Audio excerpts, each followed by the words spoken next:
I remember the way the air felt that evening, heavy, like a damp wool blanket pressing down on the valley. It was the kind of humid summer night in the Appalachian foothills where the cicadas suddenly stop screaming all at once, leaving a silence so thick it makes your ears ring.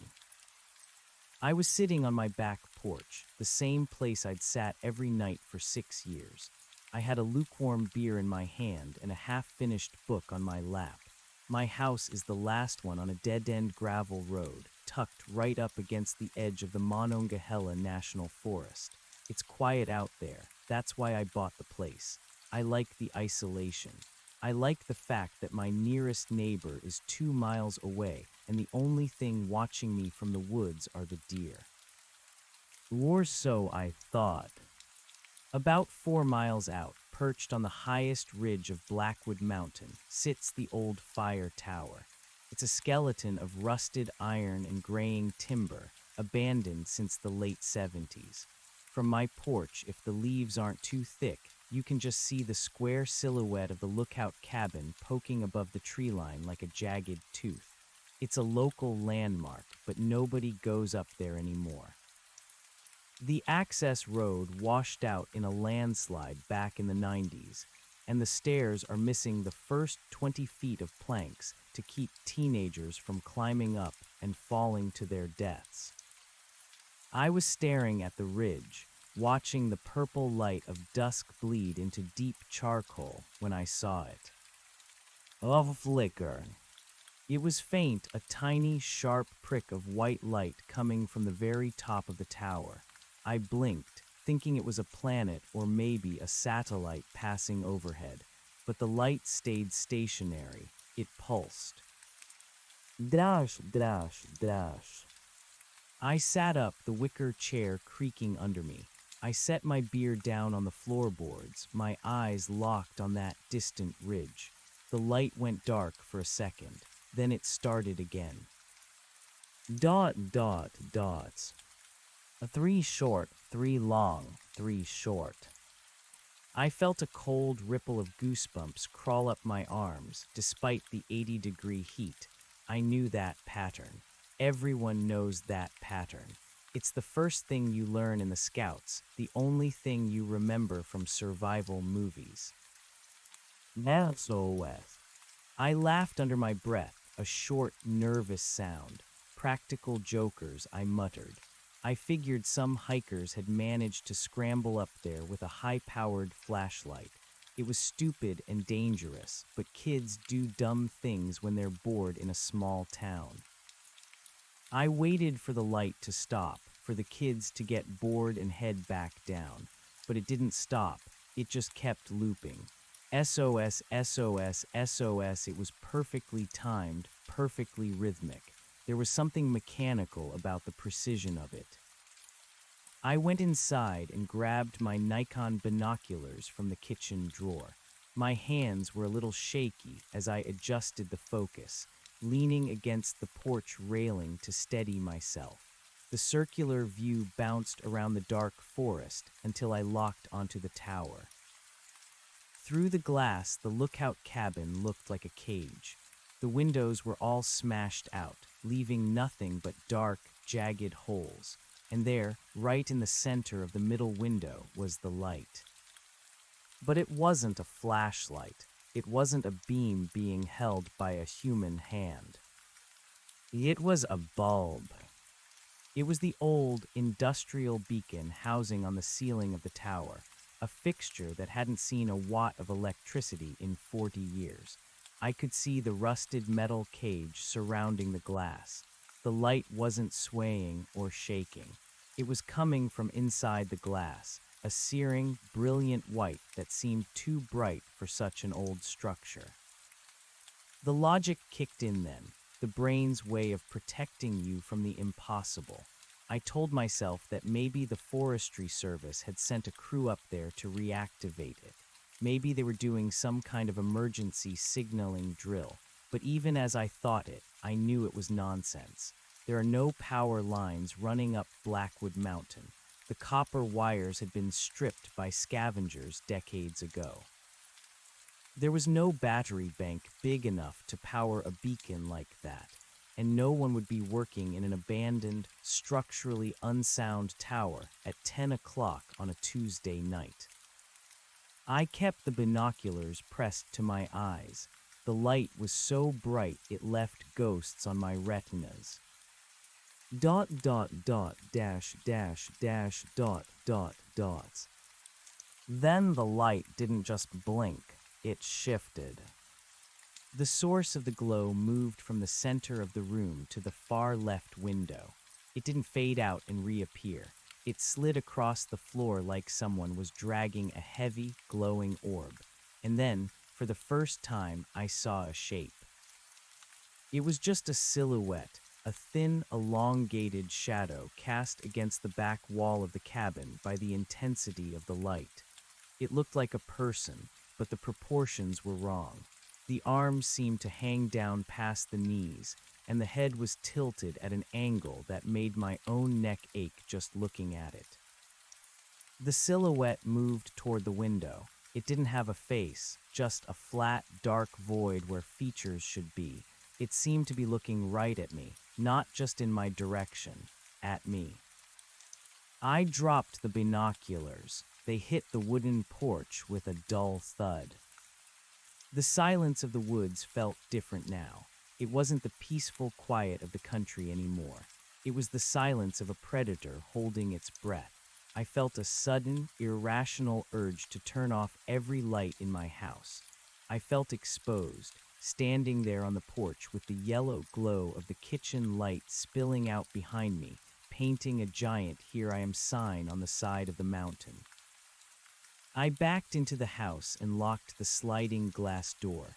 My heart was thumping against my ribs like a trapped bird. I told myself I was being a coward. It was 4 miles away. Whatever was up there, it was across a valley, 2 creeks, and a vertical mile of dense brush. It couldn't hurt me.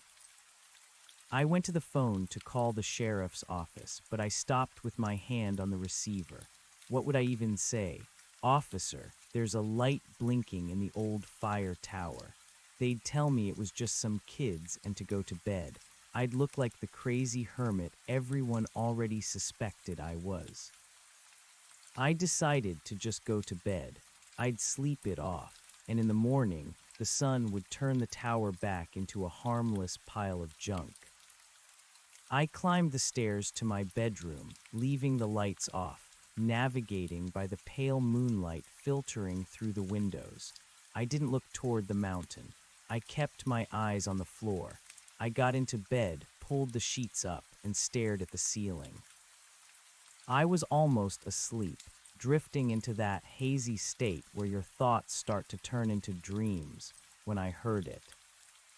It wasn't a loud sound. It was a soft, rhythmic tapping. Tapu, tapu, tapu. Tire up, tire up, tire up. Tapu, tapu, tapu. My blood turned to ice. The sound wasn't coming from outside. It was coming from the wall right behind my headboard. Something was inside the walls of my house, tapping out an SOS in the dark.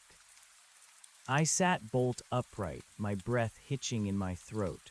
I reached for the lamp on my nightstand and fumbled with the switch. The room flooded with light, and the tapping stopped instantly. I sat there for 20 minutes listening. Nothing, just the house settling, the faint hum of the refrigerator downstairs. I tried to convince myself it was a woodpecker or a squirrel in the attic. Animals get into old houses all the time. They scratch, they thud, they make noise. But animals don't understand Morse code. I didn't sleep. I stayed awake until the sky turned a bruised gray, then a pale orange. As soon as the sun was up, I grabbed my binoculars and went back to the porch. The tower was there, looking exactly like it always did. Gray, rusted, and empty. No light, no silhouettes, just an old relic of a different time. I spent the day trying to stay busy. I mowed the lawn, I cleaned the gutters, I did everything I could to keep my mind off that ridge. But my eyes kept wandering back to it. Every time I looked, I felt a prickle of dread. It felt like the tower was watching me back. That afternoon, I decided I couldn't just sit there. I needed to see it for myself. I needed to prove to my brain that there was a logical explanation. I packed a bag with a heavy flashlight, a pocket knife, and a liter of water. The hike up Blackwood Mountain is brutal. Like I said, the road is gone. You have to navigate through thickets of mountain laurel and over moss-slicked boulders. By the time I reached the base of the tower, the sun was beginning to dip below the horizon again. The tower looked even worse up close. The steel legs were pitted with orange rust, and the wooden staircase that remained was rotting away. I stood at the bottom, looking up. "Hello," I yelled. My voice sounded thin and weak in the vastness of the woods. "Anyone up there?" Silence. I looked at the ground around the tower. I expected to see footprints, or maybe a discarded beer can, some sign of the kids I'd blamed the night before, but there was nothing. The ground was covered in a thick, undisturbed layer of pine needles and dead leaves. No one had been here in a long time. I found a way to scramble up the first 10 feet of the structure using the cross braces of the steel frame. My hands came away smelling of iron and old dirt. I climbed the remaining stairs, which groaned and flexed under my weight, making my stomach flip. When I reached the top landing, I hesitated. The door to the lookout cabin was hanging off one hinge, swaying slightly in the breeze. I pushed it open. The air inside was freezing. It had to be 20 degrees colder than the air outside. It smelled of ozone and something else, something metallic, like copper or old blood. I scanned the room with my flashlight. It was empty. A rusted desk sat in the corner, its drawers pulled out and scattered. Broken glass crunched under my boots. I looked up at the ceiling. There it was, the beacon. The glass housing was thick and clouded with dust. I stepped closer, shining my light directly into the bulb. My heart stopped. The bulb wasn't just old, it was shattered. The filament was gone, and a thick layer of cobwebs filled the inside of the glass. There was no way that bulb had lit up last night. It was physically impossible. And then I saw the floor. Right beneath the beacon, in the thick dust that covered the floorboards, were two marks. They weren't footprints. They were two long, narrow drag marks, about 6 inches apart, as if something with very thin, heavy legs had been standing there for a long time. The marks led away from the center of the room and toward the back window, the exact path I'd seen the light move the night before. I followed the marks with my flashlight. They stopped right at the edge of the window frame, and there, scratched into the wood of the windowsill, were 3 words. The handwriting was jagged, as if it had been carved by someone who didn't quite understand how to hold a tool. Help me watch. I felt a surge of pure, primal panic. I turned to run, but as I did, my flashlight beam swept across the far corner of the room. The silhouette wasn't a shadow. It was tucked into the corner, pressed against the ceiling like a massive, pale insect. It was a man, or something that used to be a man. His limbs were impossibly long, folded over themselves in a way that defied anatomy. His skin was the color of a fish's belly, translucent and wet-looking. He didn't have eyes. Where his eyes should have been, there were 2 glowing white orbs that pulsed with a rhythmic light. Dot, dot, dots. He uncoiled himself from the corner with a sound like wet leather snapping. I didn't scream, I didn't have the breath for it. I turned and lunged for the door, my boots skidding on the glass. I didn't use the stairs on the way down. I slid, I fell, I jumped. I felt the rusted metal tear at my jeans and my skin, but I didn't stop. I ran through the woods in total darkness. My flashlight dropped somewhere on that rotting floor. I didn't care about the branches slapping my face or the rocks tripping me up. I just ran toward the faint glow of my house in the distance. I reached my porch, slammed the door, and locked every bolt. I pushed the heavy oak dresser in front of the door. I grabbed my shotgun from the closet and sat in the middle of the kitchen floor, the only room with no windows. I sat there all night, waiting for the tapping to start again. It never did. When the sun came up, I packed a bag. I didn't take much, just my papers, some clothes, and my dog. I drove to a motel 2 towns over, and I haven't been back since. I called the police from the motel. I told them there was an intruder in the fire tower. They sent a couple of deputies up there. They called me back a few hours later, sounding annoyed. They said the tower was empty. No signs of life, no drag marks, no carvings on the windowsill. They told me I'd probably just seen some swamp gas or a trick of the light and that I should get some rest. I almost believed them. I wanted to believe them. But then I looked at the binoculars I'd left on the motel nightstand. I picked them up, my hands still shaking, and I looked back toward Blackwood Mountain one last time. The tower was there, a tiny speck on the horizon. And even in the bright midday sun, I could see it. A tiny, sharp prick of white light. Dot, dot, dot, dash, dash, dash, dot, dot, dots. It wasn't asking for help anymore. It was a greeting. And as I watched, I realized something that made me drop the binoculars for the last time. The light wasn't coming from the tower anymore. It was coming from the woods, directly behind the motel. The metallic tang of blood filled my mouth as I bit my lip, trying to ground myself in a reality that was rapidly fracturing.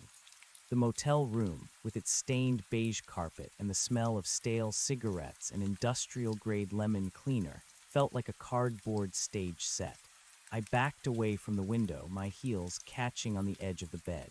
My dog, a lanky blue heeler named Jasper, who usually didn't have a nerve in his body, was backed into the corner of the room.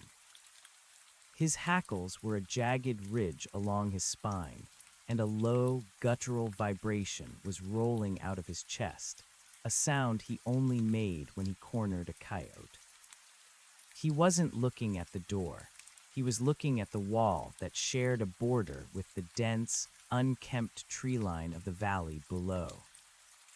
I forced myself to breathe. It's a reflection, I told myself, a car mirror in the parking lot, a glint off a soda can, but the rhythm was undeniable.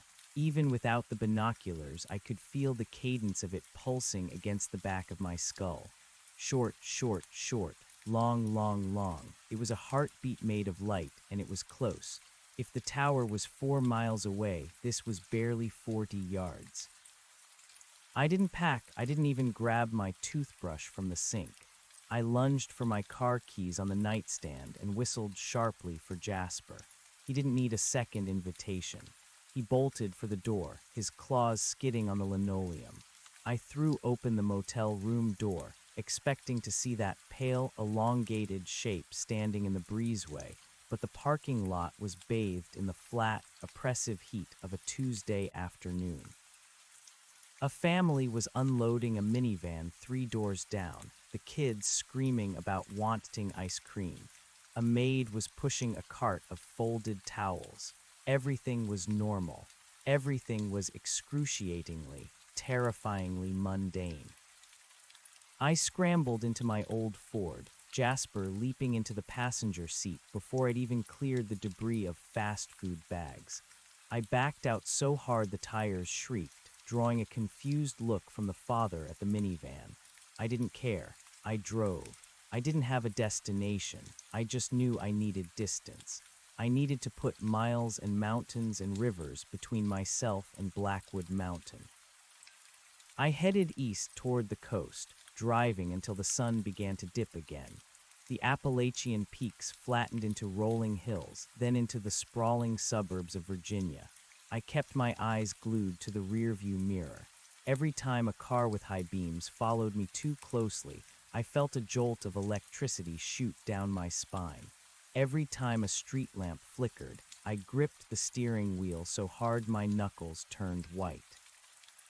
I stopped at a gas station near Manassas. The sun was gone now, replaced by the orange sodium glare of the highway lights.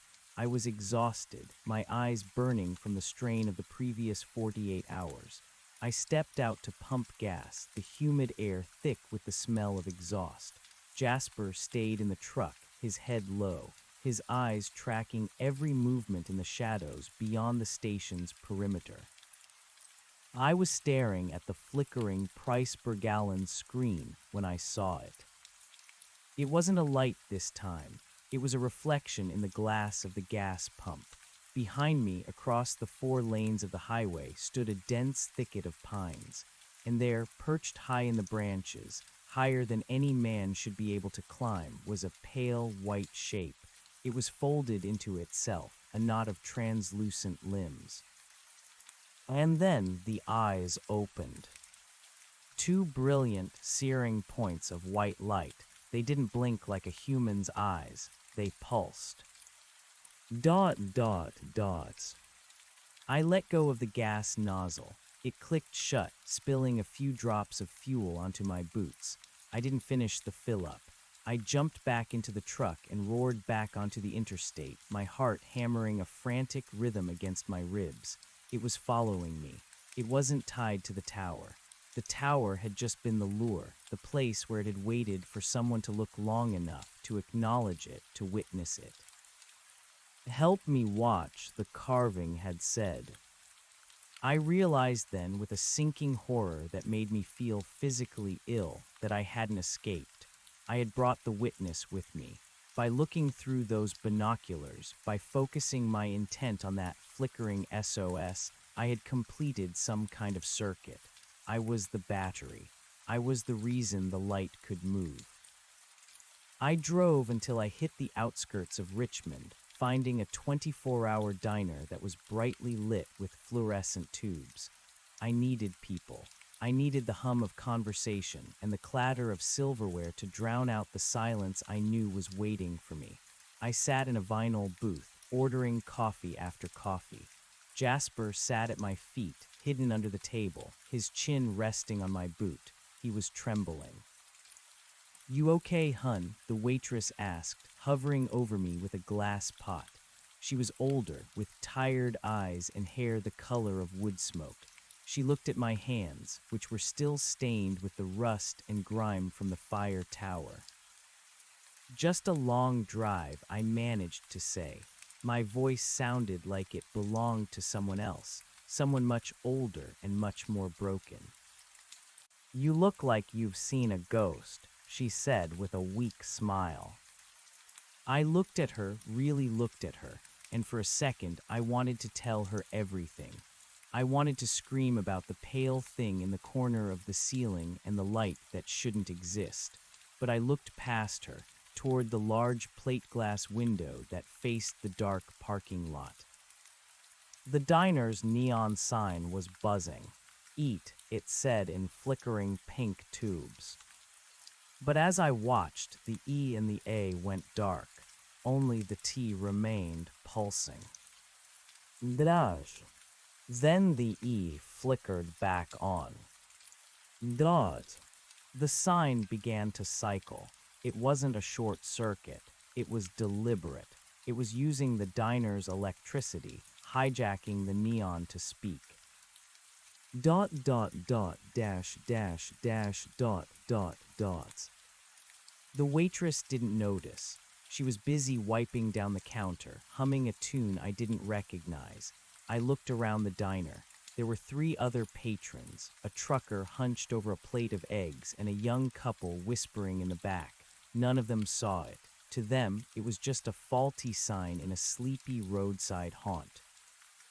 I realized then that it was only for me. It was a private broadcast. I stood up, tossing a $20 bill on the table, and bolted for the door. I didn't look back at the sign. I didn't look at the trees. I got into the truck and drove toward the only place I thought might be safe, the city. I thought if I could get into the heart of a place where the lights never went out, where the glare of a million bulbs drowned out the stars, it wouldn't be able to find me. I thought I could hide in the noise. I ended up in a high-rise hotel in downtown DC. I paid in cash, giving a fake name. I took the elevator to the 14th floor, Jasper huddled against my leg. The room was modern, sleek, and most importantly, it was surrounded by other buildings. There were no woods here, no abandoned towers, just concrete, glass, and steel. I closed the heavy blackout curtains and turned on every lamp in the room. I turned on the TV to a news channel, cranking the volume. I sat on the edge of the bed, the shotgun I'd brought from home resting across my knees. I knew the hotel staff would have a fit if they saw it, but I didn't care. Hours passed. The city hummed outside, the distant sirens, the rumble of buses, the muffled shouting of late-night revelers. It was a symphony of civilization, and for a while I felt the tension in my shoulders begin to ebb. I started to think that maybe I had outrun it. Maybe the distance and the sheer volume of light in the city had confused it. I must have dozed off, my head leaning back against the headboard. I woke up to a silence so profound it felt like I'd gone deaf. The TV was off, not just off. The screen was black, the little standby light at the bottom dead. The lamps were dark. I reached for the switch on the bedside table, clicking it frantically. Nothing. A power outage in the middle of the Capitol. I felt for the shotgun in the dark. My fingers brushed the cold steel. Then the tapping started. It wasn't on the wall this time. It was on the glass of the window. Tap, tap, tap. I froze. I was 14 stories up. There were no ledges outside the window, no trees, nothing but a sheer drop to the street below. Tire up, tire up, tire up. I didn't want to look. Every fiber of my being told me to crawl under the bed, to bury my head in the pillows and wait for the sun. But the curiosity, that same morbid, self-destructive impulse that had driven me to climb Blackwood Mountain, won out. I stood up and walked toward the window. My heart was beating so hard I could feel it in my throat. I reached for the edge of the blackout curtain and pulled it back just an inch. The city was dark. Not just my hotel, the entire block. The streetlights were out. The buildings across the way were silhouettes against a starless sky. It was as if the city had been erased. And there, pressed against the outside of the glass, was a hand. It was long, the fingers had too many joints, ending in blunt gray tips. The skin was stretched so tight over the bone that it looked like parchment. It wasn't holding onto anything. It was just adhering to the glass. Slowly, the rest of it drifted into view. It was the thing from the tower. It was floating in the empty air 14 stories above the ground, its body uncoiling like a ribbon in a slow-motion breeze. Its limbs moved with a sickening, liquid grace. It leaned its head forward until its face, that featureless, pale void, was inches from the glass. The white orbs in its head flared to life. The light was so intense it felt like a physical blow.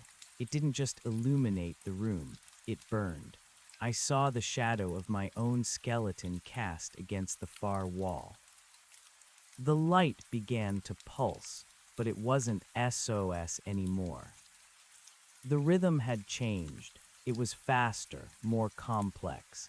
It was a frantic, stuttering sequence that felt like a scream translated into light. I fell back, shielding my eyes. "What do you want?" I shrieked. "What are you?" The tapping on the glass became a rhythmic pounding. The window shouldn't have held.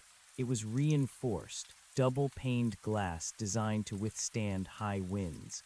But I could see the cracks spiderwebbing outward from the center, glowing white as the light from the creature's eyes bled into the fractures. Jasper was no longer growling. He was whimpering, a high-pitched, pathetic sound, as he tried to dig his way into the corner of the room. The pounding stopped. I looked up, squinting through the glare. The creature was gone. The window was still cracked, but the space outside was empty.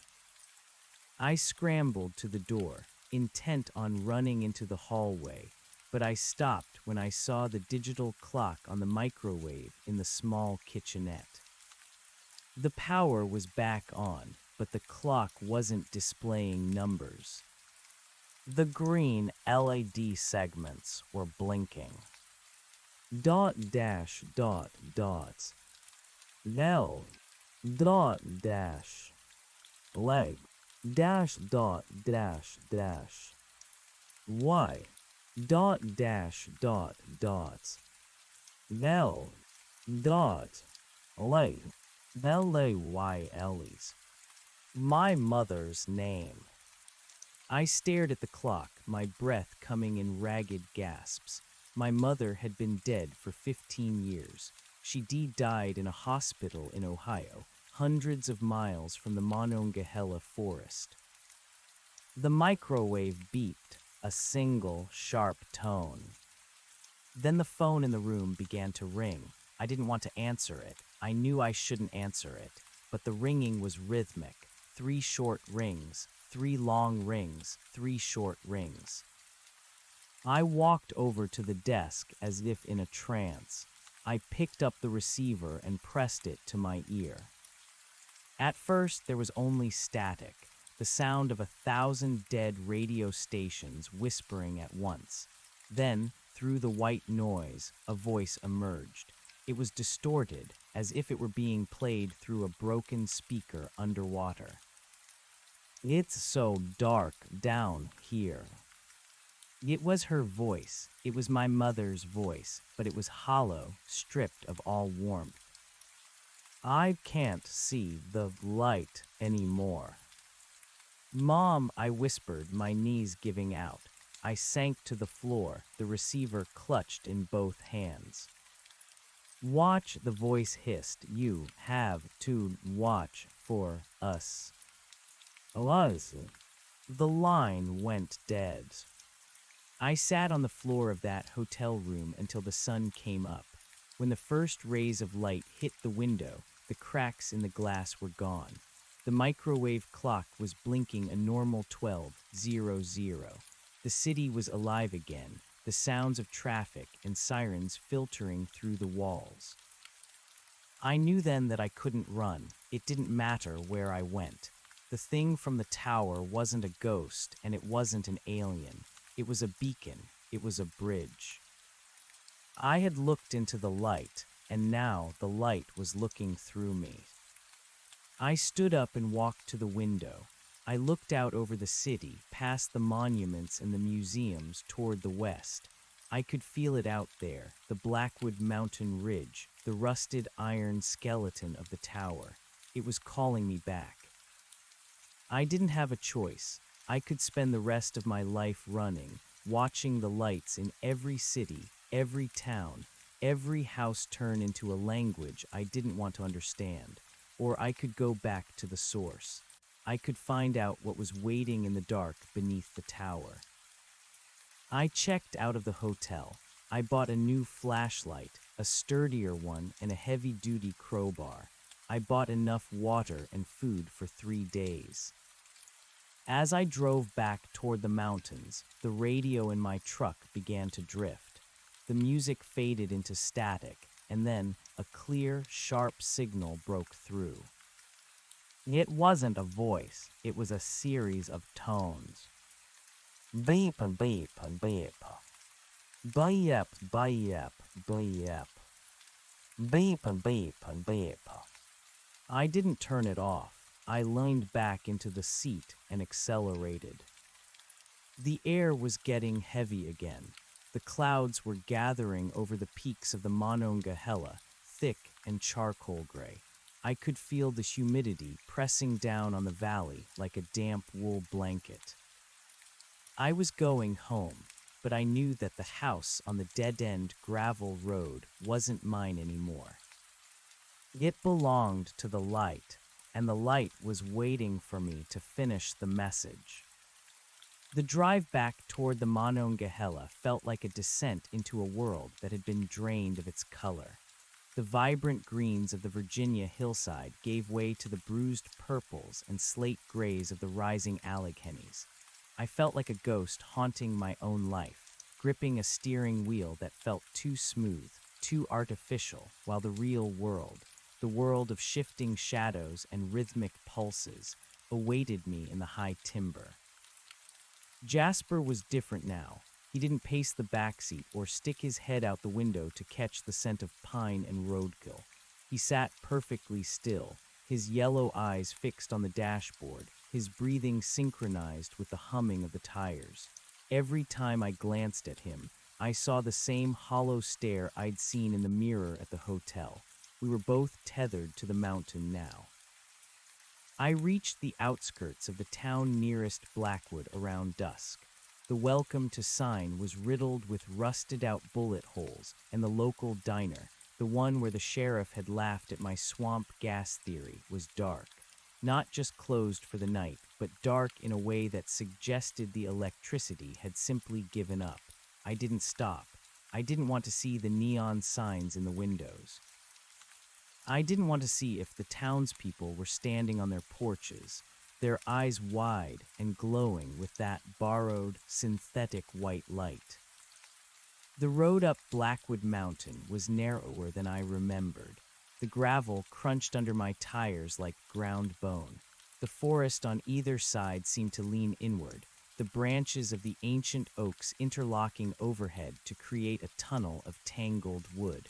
My headlights cut through the gloom, but the light felt weak, as if the darkness were a physical weight pushing back against the bulbs.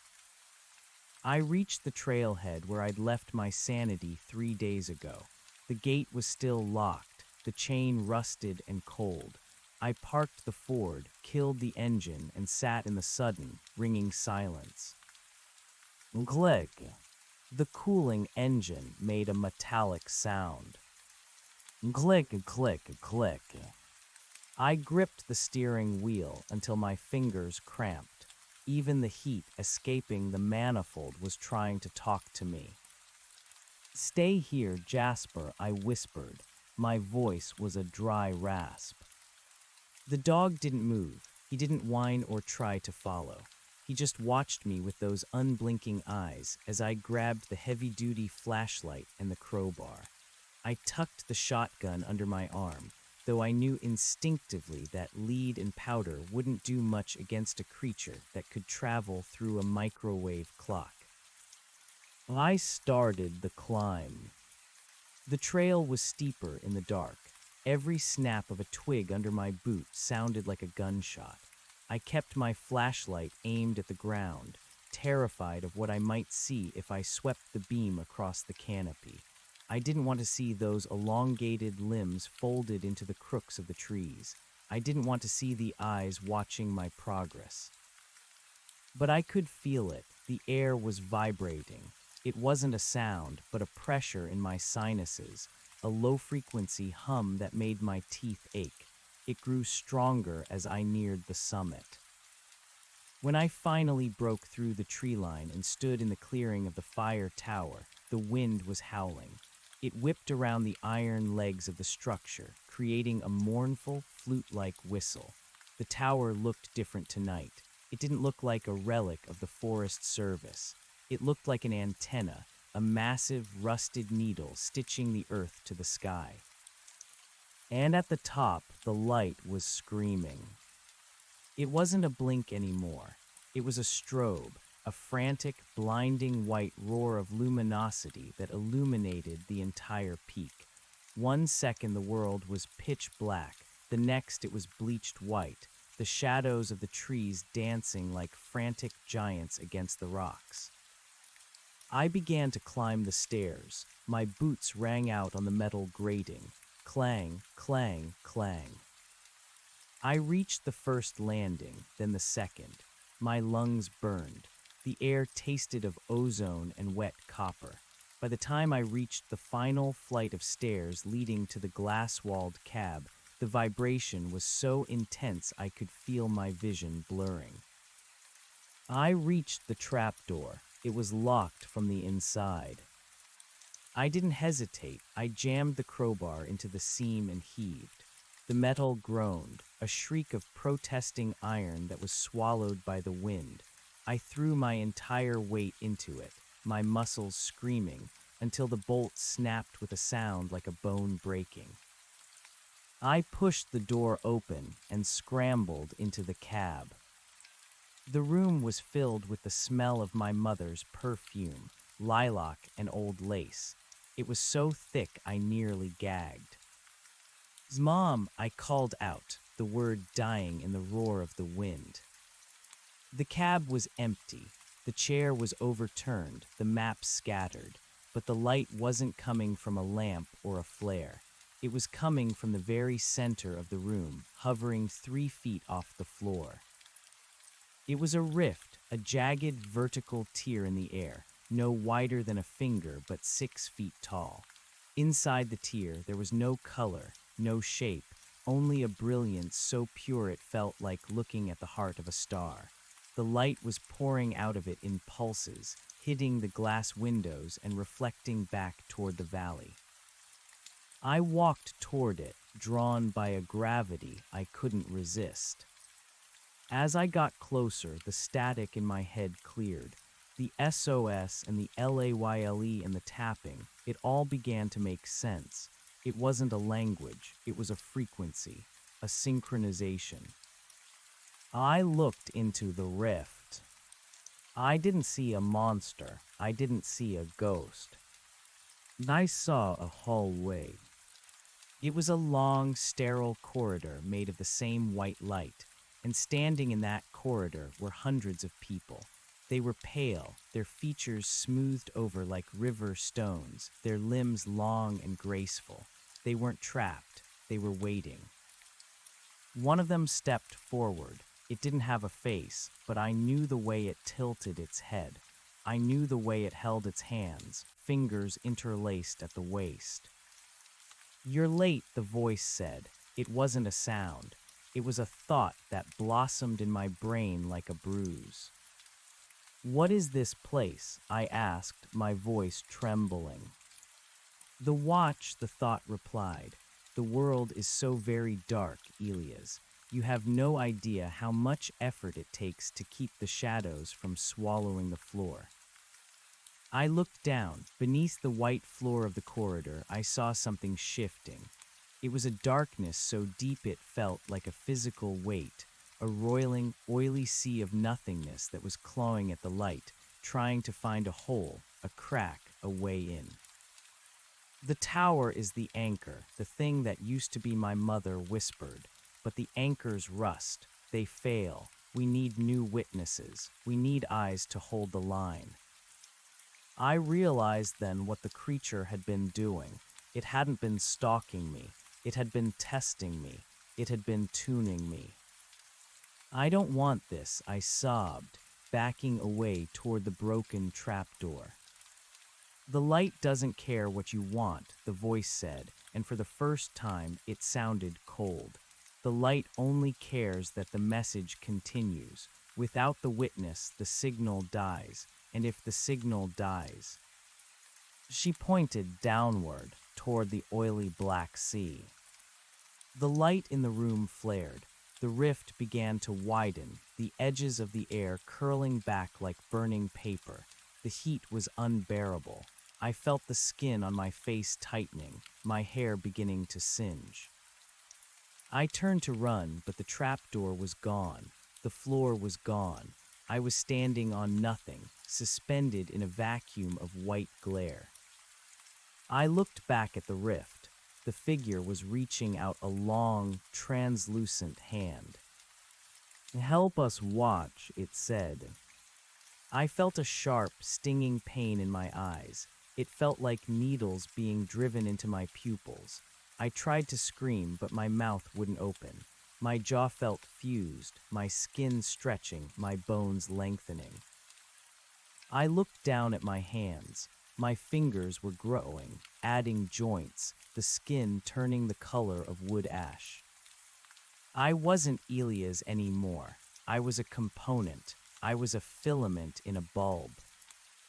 I looked out through the glass of the tower, but I wasn't seeing the woods or the valley. I was seeing the world as it really was, a fragile, flickering grid of light held together by 1,000 lonely witnesses, all of us standing on the edge of the great dark, shouting our names into the void in a language made of flashes. I felt my consciousness begin to thin, to spread out across the mountainside. I could feel the deer in the brush, the sheriff asleep in his bed, the water rushing over the rocks in the creek. I could feel Jasper, still sitting in the truck, his heart beating a slow, steady rhythm. Dot, dot, dots. I reached out with my new mind, touching the electronics of the town below. I felt the hum of the power lines, the vibration of the cell towers. I needed them to see. I needed them to help. I found a billboard on the highway. I found a television in a darkened living room. I found a digital clock on a bedside table. I began to pulse. Dash, dash, dash. It wasn't a greeting. It wasn't a cry for help. It was an invitation. I watched as a man in a house 5 miles away sat up in bed. He looked at his alarm clock, which was blinking a pattern he didn't recognize. He rubbed his eyes, his brow furrowing in confusion. He got out of bed and walked to the window, looking out toward the dark silhouette of Blackwood Mountain. I saw him reach for a pair of binoculars on his dresser. I felt a surge of cold, electric joy. Come on, I thought, my new white eyes flaring with a brilliance that could be seen for 50 miles. Look at me, witness me, help me watch. The man raised the binoculars to his eyes. I saw his pupils dilate as the first spark of my light hit his retina. I felt the circuit complete. I felt the tether snap into place, anchoring him to the tower, to the rift, to the long, white corridor. I turned my gaze back to the dark sea beneath the floor.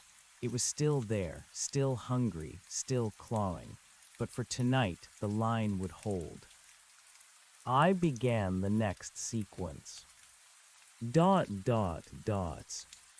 Somewhere in the distance, another light flickered in response. A lighthouse on a rocky coast, a satellite in high orbit, another witness in another tower. It didn't matter. We were talking to each other now. We were the stars that hadn't been put out yet.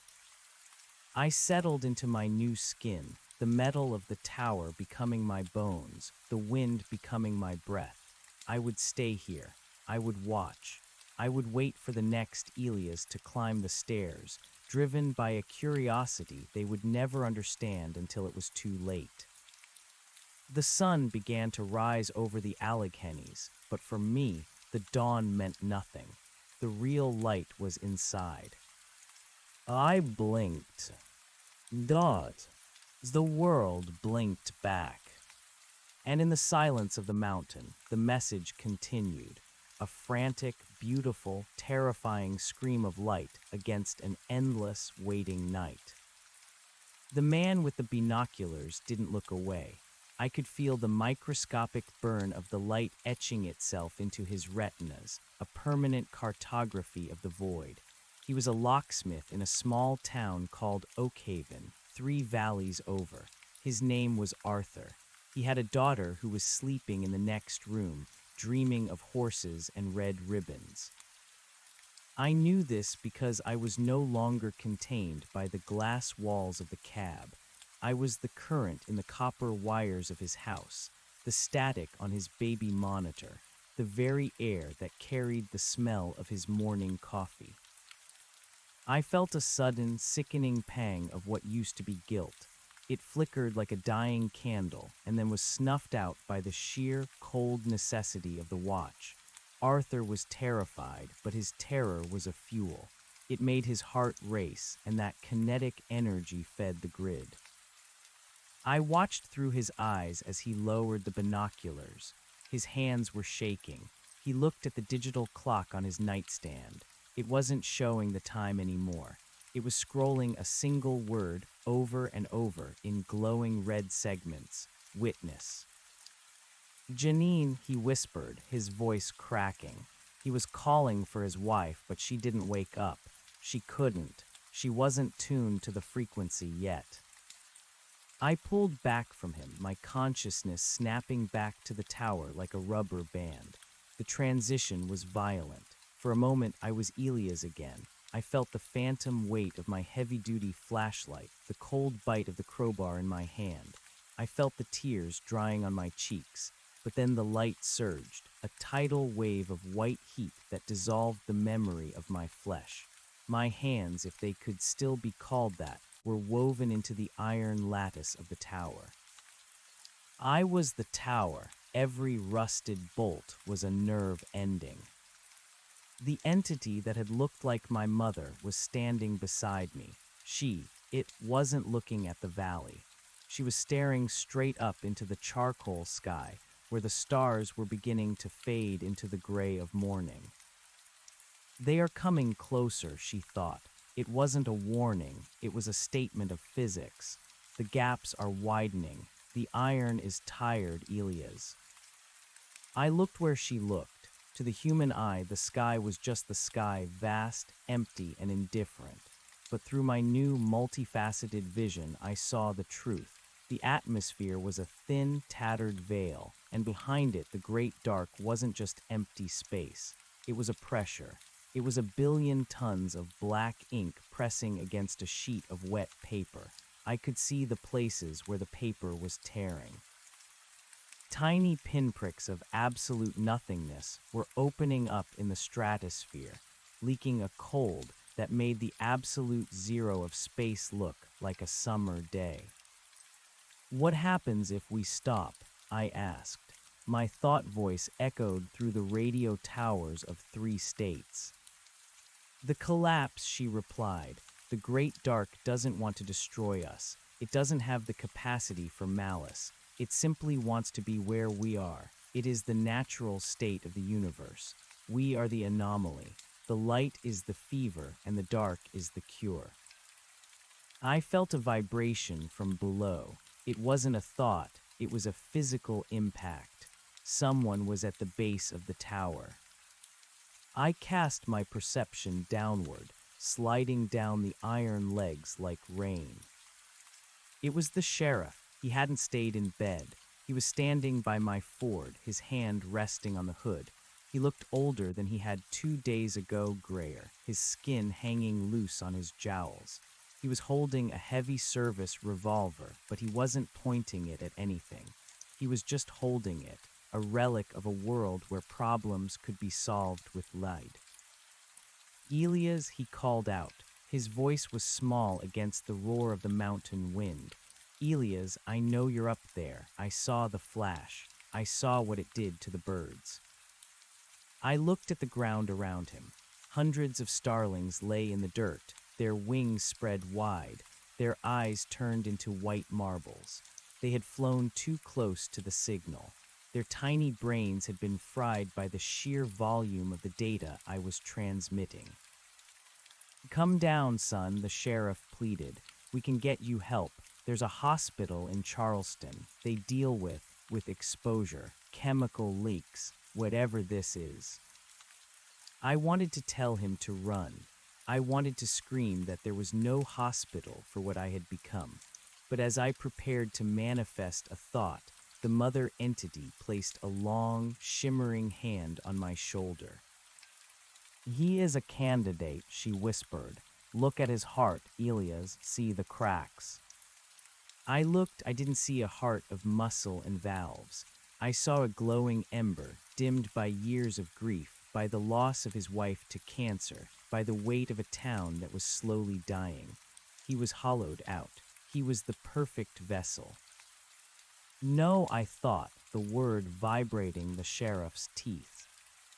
The sheriff jumped, dropping his gun. He clutched his jaw, looking around wildly. "Who said that, Elias?" "He isn't ready," I argued with the entity. "He still has a life. He still has a home." "The home is an illusion," she countered. Her form began to stretch, her limbs elongating until she resembled the pale, spindly creature that had tapped on my hotel window. "The dark is already in his house. It's in his basement. It's in the shadows under his bed. He is already drowning. We are offering him the only breath of air left."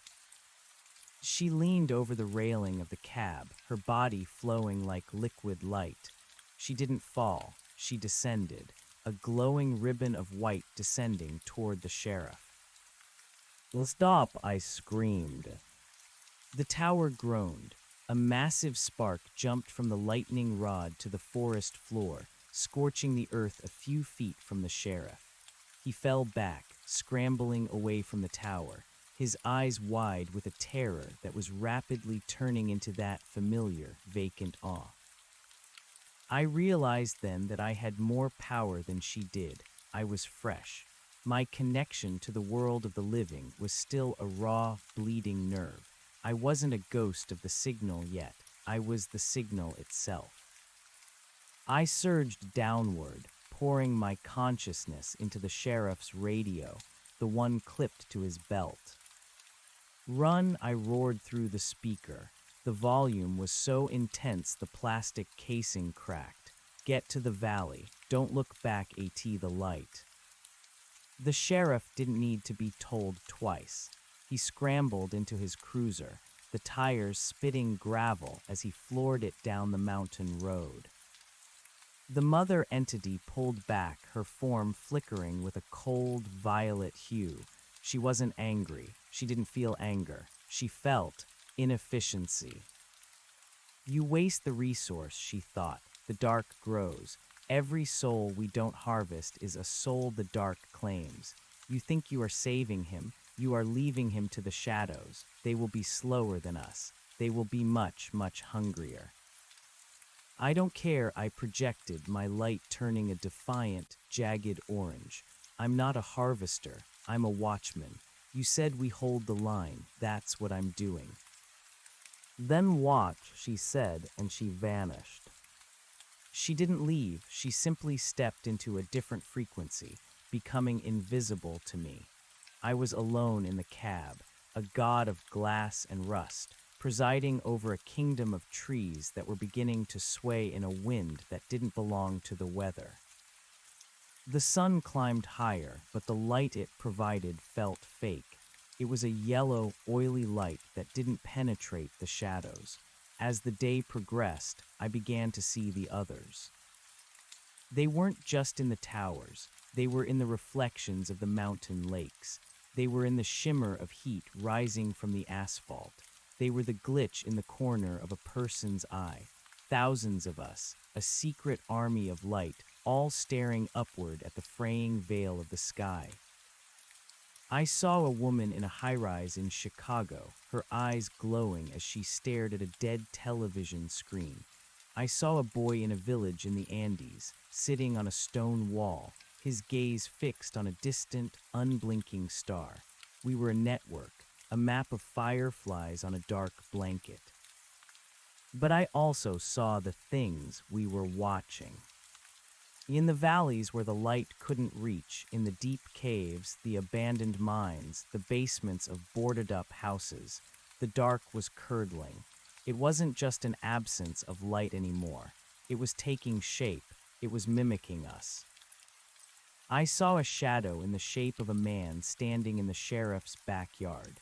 It didn't have a face, only a mouth, a vertical slit that opened to reveal a throat full of stars. It was waiting for the sun to go down. It was waiting for the sheriff to close his eyes. I tried to reach out to pulse a warning to him, but the signal was blocked. A heavy, static-filled fog was rolling in over the mountains, a fog that didn't show up on any radar. It was a dampener, a shroud. The great dark was learning. It was building its own towers. As the afternoon light began to fail, the pressure in my head, my new metallic head, became unbearable. The SOS wasn't coming from me anymore. It was coming from the earth itself. The very stones of Blackwood Mountain were vibrating with a plea for help. Save us, save us, save us. I looked at the microwave clock I had brought from the hotel, now lying smashed on the floor of the cab. The LED segments were flickering frantically. LP. LGR. You heard, I thought. I looked toward my house, the dead-end gravel road where my mother had lived, where I had grown up. The house was a dark smudge in the distance, but I could see a light in the window, a soft, warm, yellow light. It wasn't the white light of the watch. It wasn't the black void of the dark. It was a candle. And standing by the window was a woman. She looked like my mother, but she wasn't the shimmering, elongated thing in the tower. She was solid. She was wearing her old blue sweater. She was holding a match. Lialias, she whispered.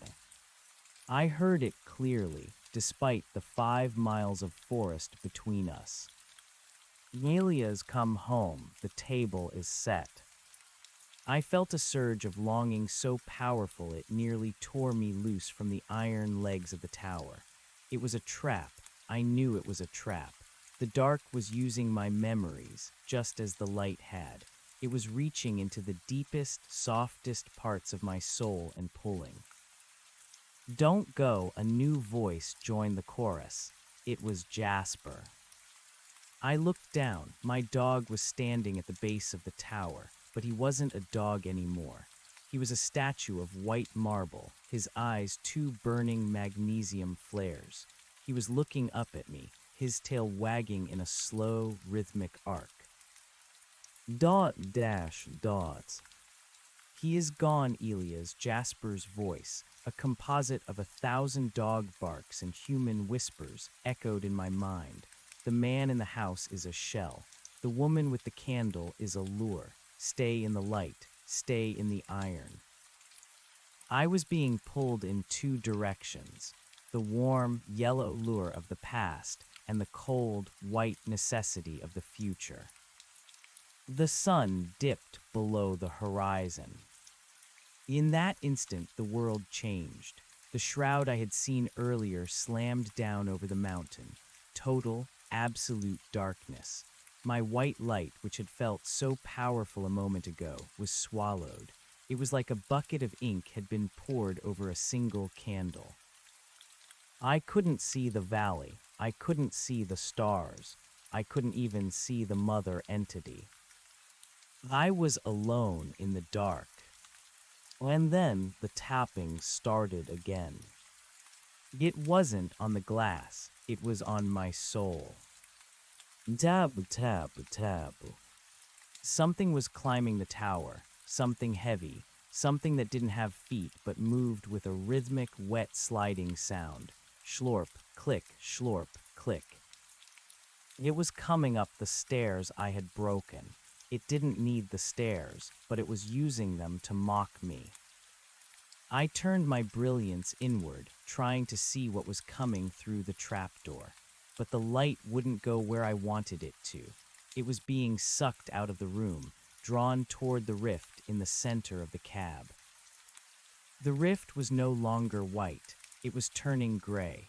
The long, white corridor I had seen earlier was being flooded with the oily black sea. I saw the pale figures, the witnesses being pulled under. They didn't scream. They just dissolved, their light flickering out like blown bulbs. The line is breaking, the mother's voice whispered, now coming from everywhere and nowhere. The anchor is failing, Elias. You have to choose. Choose what? I shrieked into the void. The sacrifice. To hold the dark back, the light needs more than a witness. It needs a battery. It needs a soul to burn. I looked at the trapdoor. A hand, if you could call it that, reached over the edge. It was made of smoke and teeth. It was the color of a dead star. It began to pull itself into the room, its presence so heavy it made the iron floor of the cab buckle. I looked at the rift. I looked at the dark sea rising within it. And then I looked toward the house on the gravel road. The yellow candle was still burning. It was the only thing in the world that wasn't white or black. It was human. It was flawed. It was dying. I knew what I had to do. I didn't step into the rift. I didn't fight the shadow. I reached out with every ounce of my power, every watt of my stolen divinity, and I didn't pulse a message. I didn't send an SOS. I sent a goodbye. I channeled my entire existence into a single, blinding burst of energy, directed not at the sky, but at the ground. I didn't want to watch the world. I wanted to be part of it again, even if only for a second. The tower exploded. Not with fire, but with information. Every memory I had, the smell of rain on hot asphalt, the taste of a cold beer, the feeling of Jasper's fur under my hand, the sound of my mother laughing, I threw it all into the dark. I used my life as a flare. The shadow at the trapdoor recoiled, its form shattering under the weight of so much being. The rift in the center of the room groaned and collapsed in on itself, unable to contain the sheer, messy chaos of a human life. For a heartbeat, the mountain was illuminated with a color that hadn't been seen in 1,000 years. It wasn't white, it was gold. And then there was silence. I woke up face down in the dirt. My mouth tasted of copper and pine needles. My body ached with a dull, wonderful throbbing. I was cold, I was wet, I was heavy. I was human. I pushed myself up on shaky hands. The tower was gone. In its place was a blackened, twisted skeleton of iron, smoking in the cool night air. The rift was gone. The mother was gone. Jasper was standing over me, licking my face. He was just a dog again. His eyes were brown, warm, and full of concern. He whined, a beautiful, pathetic, normal sound. I looked toward the valley. The lights of the town were back on. They weren't blinking. They were just glowing, steady and mundane. But as I looked up at the sky, I saw that the stars were different. They were brighter, and they were arranged in patterns I didn't recognize. I stood up, leaning on Jasper for support. I began the long walk down the mountain. I knew the watch wasn't over. I knew the dark was still there, waiting for the next hole in the paper. But as I reached my truck and saw the sheriff's cruiser pulling up, his headlights cutting through the mist, I realized something. We aren't meant to be the light. We are meant to be the things that the light protects. I climbed into the Ford and turned on the radio. Static, pure, beautiful, empty static. I smiled, put the truck in gear, and drove away from the tower. But as I passed the welcome to sign, I glanced in the rearview mirror. Deep in the woods, high on the ridge of Blackwood Mountain, a single, tiny spark of white light flickered. God! I didn't look back, I just kept driving, into the gray, uncertain, wonderful dawn. The silence of the mountain was the loudest thing I had ever heard. It wasn't the absence of sound, but the absence of that sound, the cosmic hum, the vibrating, crystalline frequency of the watch that had turned my marrow into liquid mercury. My ears rang with a dull, earthly thrumming, the sound of my own blood laboring through veins that felt too small, too tight, and wonderfully fragile. The sheriff didn't say a word as he stepped out of his cruiser. He looked at the mangled, blackened skeleton of the tower, then at me, then at Jasper. He looked like a man who had seen the mouth of hell open and had been rejected by the darkness within. He reached out, his hand trembling, and gripped my shoulder. His skin was warm. It was the most miraculous thing I had ever felt. Yelias, he croaked, the sky, it went white, then it went gold. I thought the world was ending. It was, I said, my voice sounding like gravel grinding in a tin can. But the world is stubborn, Sheriff. It doesn't want to go. He looked at the wreckage again. What happened to the signal, the birds? They're waking up, some of them. I looked down. At the edge of the gravel turnout, a starling twitched. It let out a ragged, confused chirp and fluttered its wings, shaking off the lethargy of the transmission. It wasn't dead. It was just rebooting. The signal changed, I told him. I couldn't explain the sacrifice. I couldn't tell him that I had traded a seat in the celestial front row for the right to feel the ache in my lower back and the sting of the cold mountain air. Help me get Jasper into the truck. We moved in a daze. The world felt heavy, as if gravity had been turned up a few notches to make up for the lightness of the previous hours. As I climbed into the driver's seat of the Ford, my hands fumbled with the keys. My coordination was shot, my nervous system still echoing with the ghost of a billion data points. The sheriff leaned into the window. Elias, there are people coming. Feds, power company suits. They saw the flash from 3 counties away. They're going to have questions about that tower. Tell them it was a transformer blowout, I said, staring straight ahead through the cracked windshield. Tell them the mountain took it back. He nodded slowly, a silent pact forming in the shadows under his brow. He knew as well as I did that the truth was a contagion. If people knew what the towers were, what they were actually holding back, the panic would do the great dark's work for it. Fear was the ultimate conductor. I drove down the winding access road, the headlights of the Ford cutting through a mist that felt like actual water vapor, not the psychic shroud of the entity. Every mile away from the summit felt like a layer of lead being draped over my soul, protecting me, grounding me. When I reached the main road, I didn't head for the hotel. I headed for the house on the gravel road, my mother's house. The sun was fully up now, but it was a pale, wintry sun, filtered through a thick quilt of gray clouds. The gold I had seen during my descent had faded into the mundane light of a Tuesday morning. I pulled into the driveway, the gravel crunching under the tires with a reassuring, rhythmic grit. The house looked smaller than I remembered. The white paint was peeling in long, curled strips like dead skin.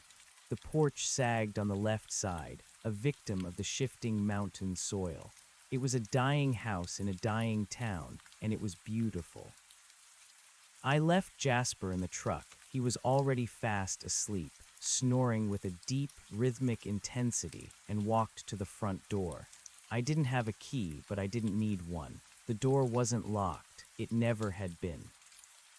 Inside, the air smelled of dust, old paper, and a faint, lingering scent of lavender. It was cold, the furnace having died years ago, but it didn't have the biting, absolute cold of the great dark. This was just the cold of an empty room. I walked into the kitchen. The table was set. 2 plates, 2 sets of silverware, tarnished and dull, 2 glasses, and in the center, a single candle in a glass holder. The wick was black and charred. There was a puddle of melted wax on the tablecloth, but the flame was gone. I sat down in the chair that had been mine when I was 10 years old. My knees bumped against the underside of the table. I stayed there for a long time, watching the dust motes dance in the weak shafts of light coming through the grimy windows. The mother entity had used this. It had seen the shape of my grief and tried to mold it into a lure. But as I sat there, I realized the entity had missed the point. It thought the memory was a weakness, a hole in my armor. It didn't understand that the memory was the armor itself. I wasn't staying in the light because I wanted to be a god. I was staying in the light because I wanted to remember the way the sun felt on the back of my neck while I watched my mother garden. The light, the real light, wasn't a frequency. It was a collection of small, unimportant moments that the dark couldn't quantify. A floorboard creaked behind me. I didn't jump, I didn't reach for a weapon. I just turned my head slowly. Standing in the doorway to the living room was a woman. She wasn't shimmering. She wasn't elongated. She was short, stooped, and wearing a faded blue sweater that had a hole in the right elbow. Her hair was a messy nest of white, and her eyes were a sharp, piercing blue. It wasn't my mother. "You're late for breakfast, Elias," she said. Her voice was thin like parchment, but it carried a weight of authority that stopped my breath. I stood up, my chair screeching against the linoleum. "Who are you?" She walked into the kitchen, moving with a surprising, bird-like grace. She didn't look at me, she looked at the candle. She reached out and touched the hardened wax with a gnarled finger. "I'm the one who didn't go into the tower," she said. "I'm the one who stayed in the basement when the birds started falling in '98.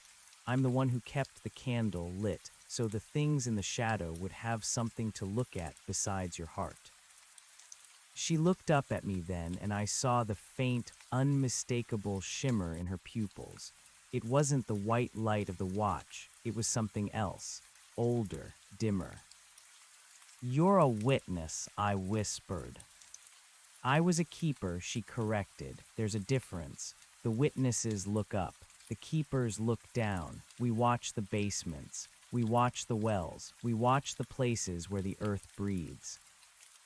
She sat down at the table, gesturing for me to do the same. I obeyed, my mind reeling. "The tower is gone, Elias," she said, her voice dropping to a low murmur. "You broke the circuit. You think you saved us, and in a way you did. You gave the valley a breath of air. But the network doesn't like gaps." "I'm not going back," I said, my voice trembling with a sudden, sharp fear. "I'm human again. I felt the dirt. I felt the cold." "Oh, I know," she smiled, and it was a sad, knowing expression. "You burned your bridge, but the dark doesn't care about bridges. It's a tide, Elias, and you just pulled the plug on the lighthouse." She leaned across the table, her face inches from mine. "The others, the ones like the mother you saw, they aren't happy. They think you're a traitor. They think you've let the rot in. And the things in the dark, they remember the taste of your soul. You were the brightest thing on the mountain for an hour. To them, you're a beacon." "What do I do?" I asked. The wonder of being human was rapidly being replaced by the terror of being prey.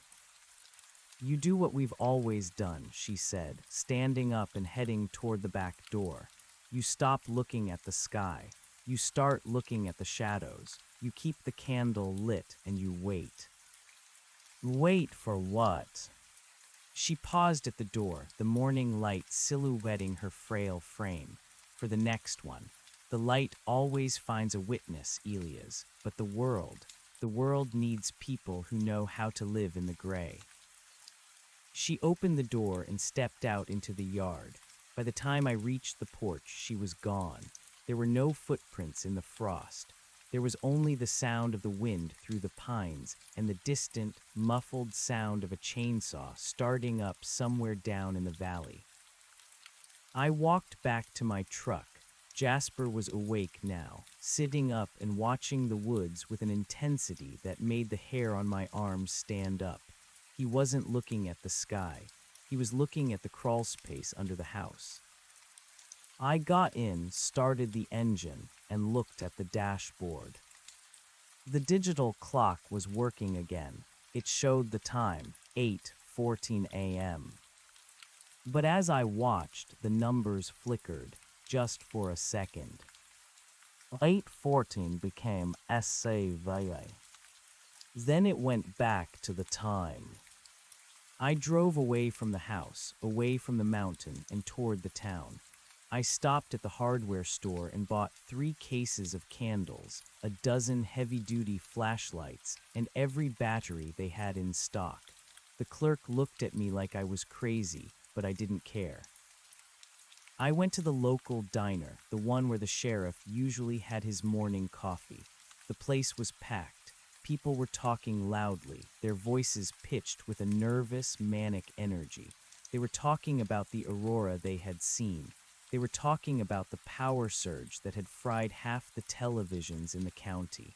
They were laughing, but their eyes were darting toward the windows. I saw Arthur sitting in a booth in the corner. His wife, Janine, was with him. She was holding his hand, her face etched with worry. Arthur looked terrible. His skin was the color of ash, and his eyes were bloodshot.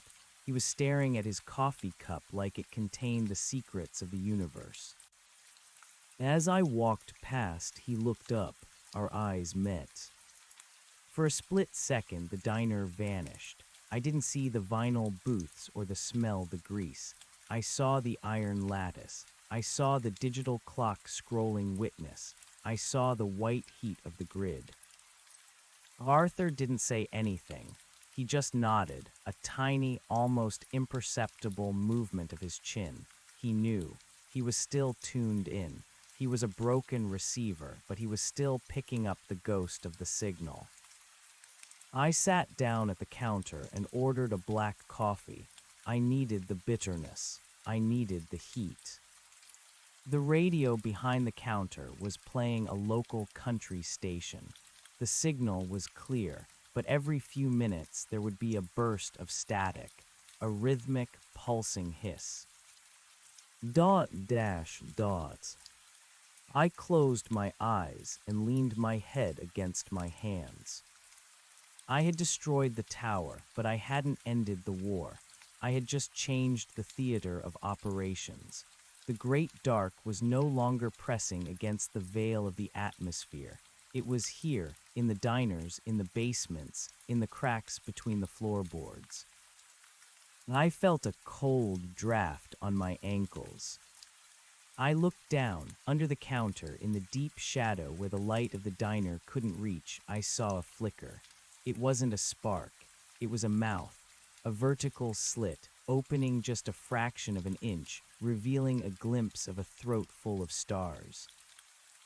It was waiting. I reached into my pocket and pulled out a small silver lighter. I flicked it open. The flame was tiny, orange, and beautiful. I held it over the edge of the counter, letting the light spill into the shadow. The mouth vanished. The cold draft stopped. I snapped the lighter shut and took a sip of my coffee. It was lukewarm and tasted like burnt beans. It was the best thing I had ever tasted. I knew that tonight the sun would go down. I knew that the mother would be watching from the frequencies I couldn't hear. I knew that the sheriff would be sitting in his house with his gun, staring at the shadows under his bed. And I knew that I would be ready. I finished my coffee, tipped the waitress, and walked out into the gray afternoon. Jasper was waiting in the truck, his head hanging out the window, his nose twitching as he caught the scent of something moving in the woods. We weren't the watchmen anymore. We were something else. We were the obstacles. We were the grit in the gears of the cosmic machine. As I drove toward my apartment, I looked at the rearview mirror one last time. The mountain was a dark, jagged tooth against the sky. The ruins of the tower were invisible from this distance, but I could still feel the phantom weight of the iron in my bones. Then I saw it.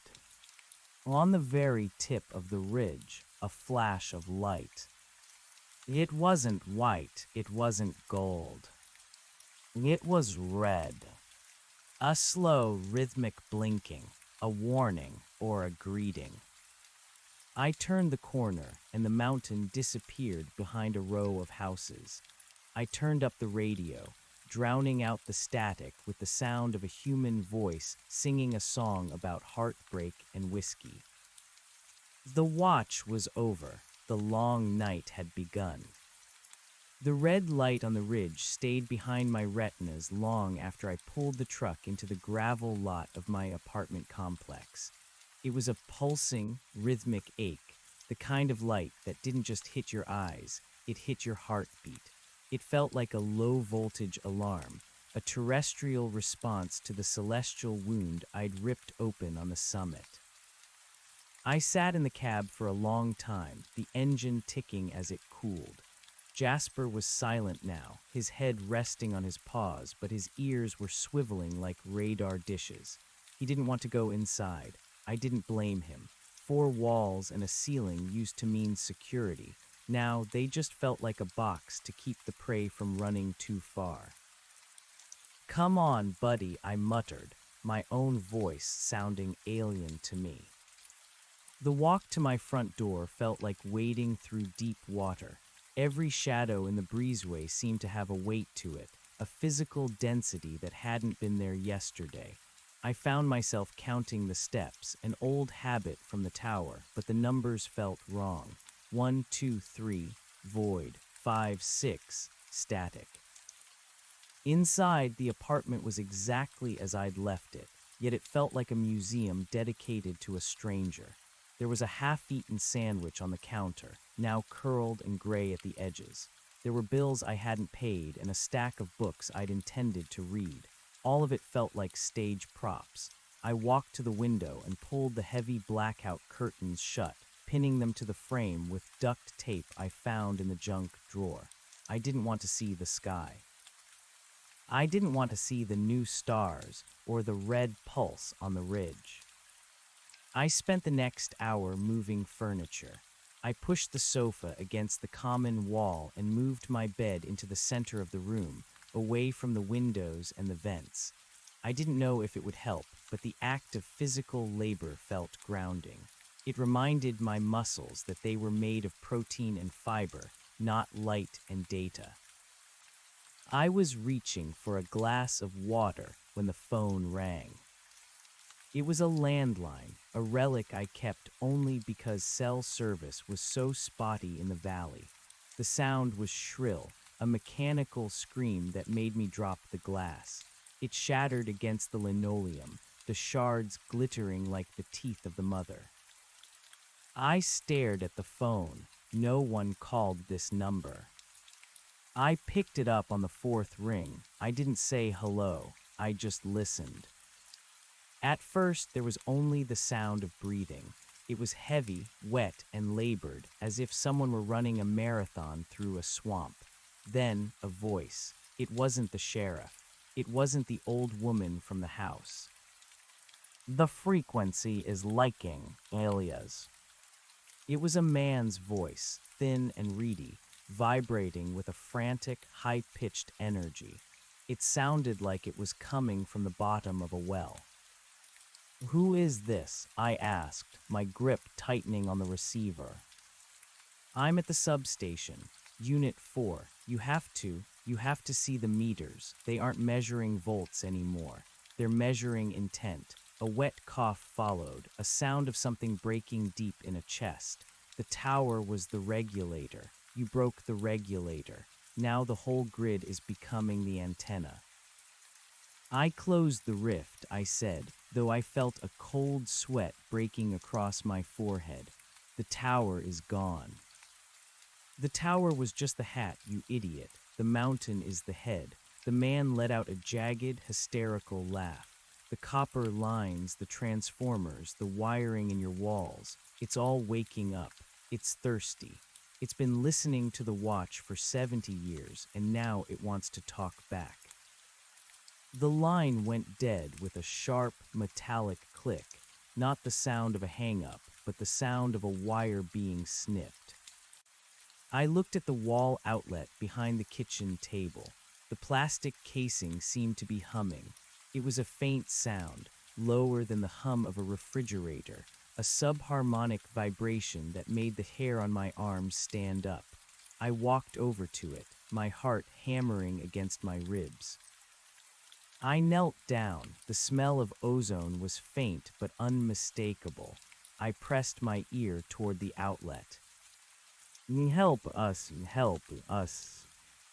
It wasn't a voice. It was the ghost of a voice, a resonance created by the vibration of the copper wires within the wall. It was the sound of the town's collective subconscious being fed into the electrical veins of the valley. I stood up and went to the circuit breaker box in the hallway. My hands were shaking so hard I could barely grip the metal handle. I threw the main switch. The lights went out. The hum of the refrigerator died. The apartment plunged into a thick, suffocating darkness. I waited. I held my breath, listening for the silence I had prayed for in the diner. But the silence didn't come.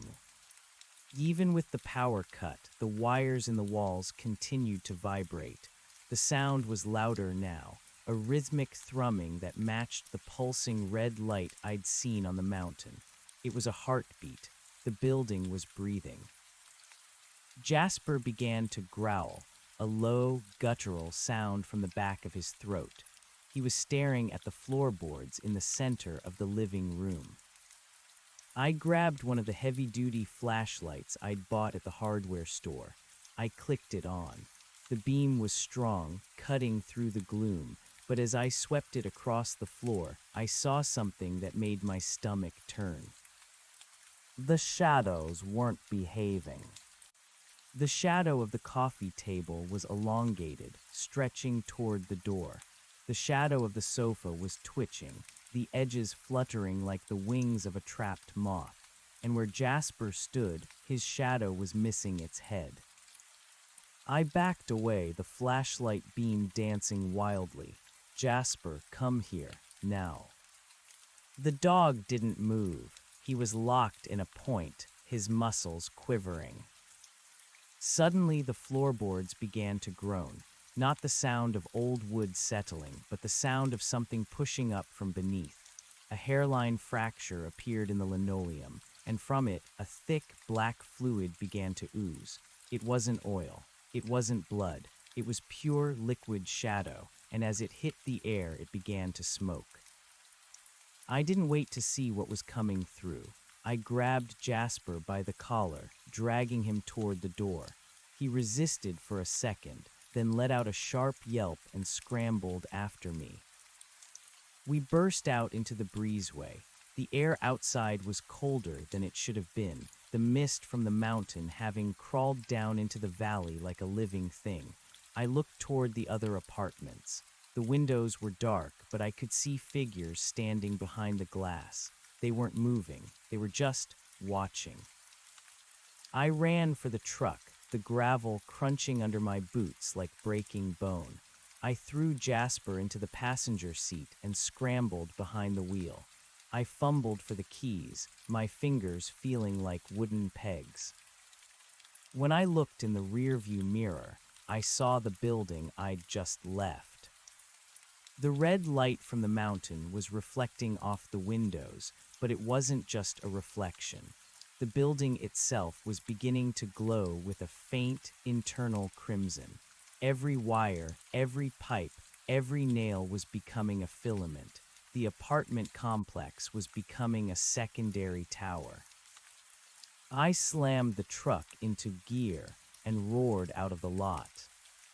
I didn't have a plan, I just knew I couldn't stay in the valley. If the grid was the antenna, then the town was the broadcast.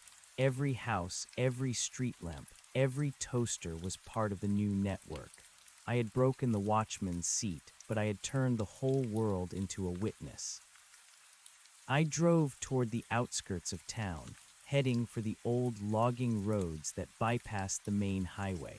I needed to get to high ground, somewhere away from the power lines, somewhere where the earth was still just earth. As I passed the town square, I saw the sheriff's cruiser. It was parked in the middle of the intersection, the lights flashing, red, blue, red, blue.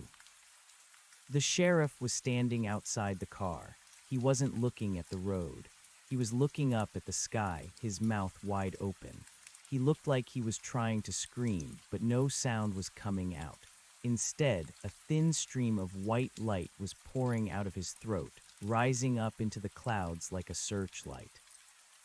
I didn't stop. I couldn't.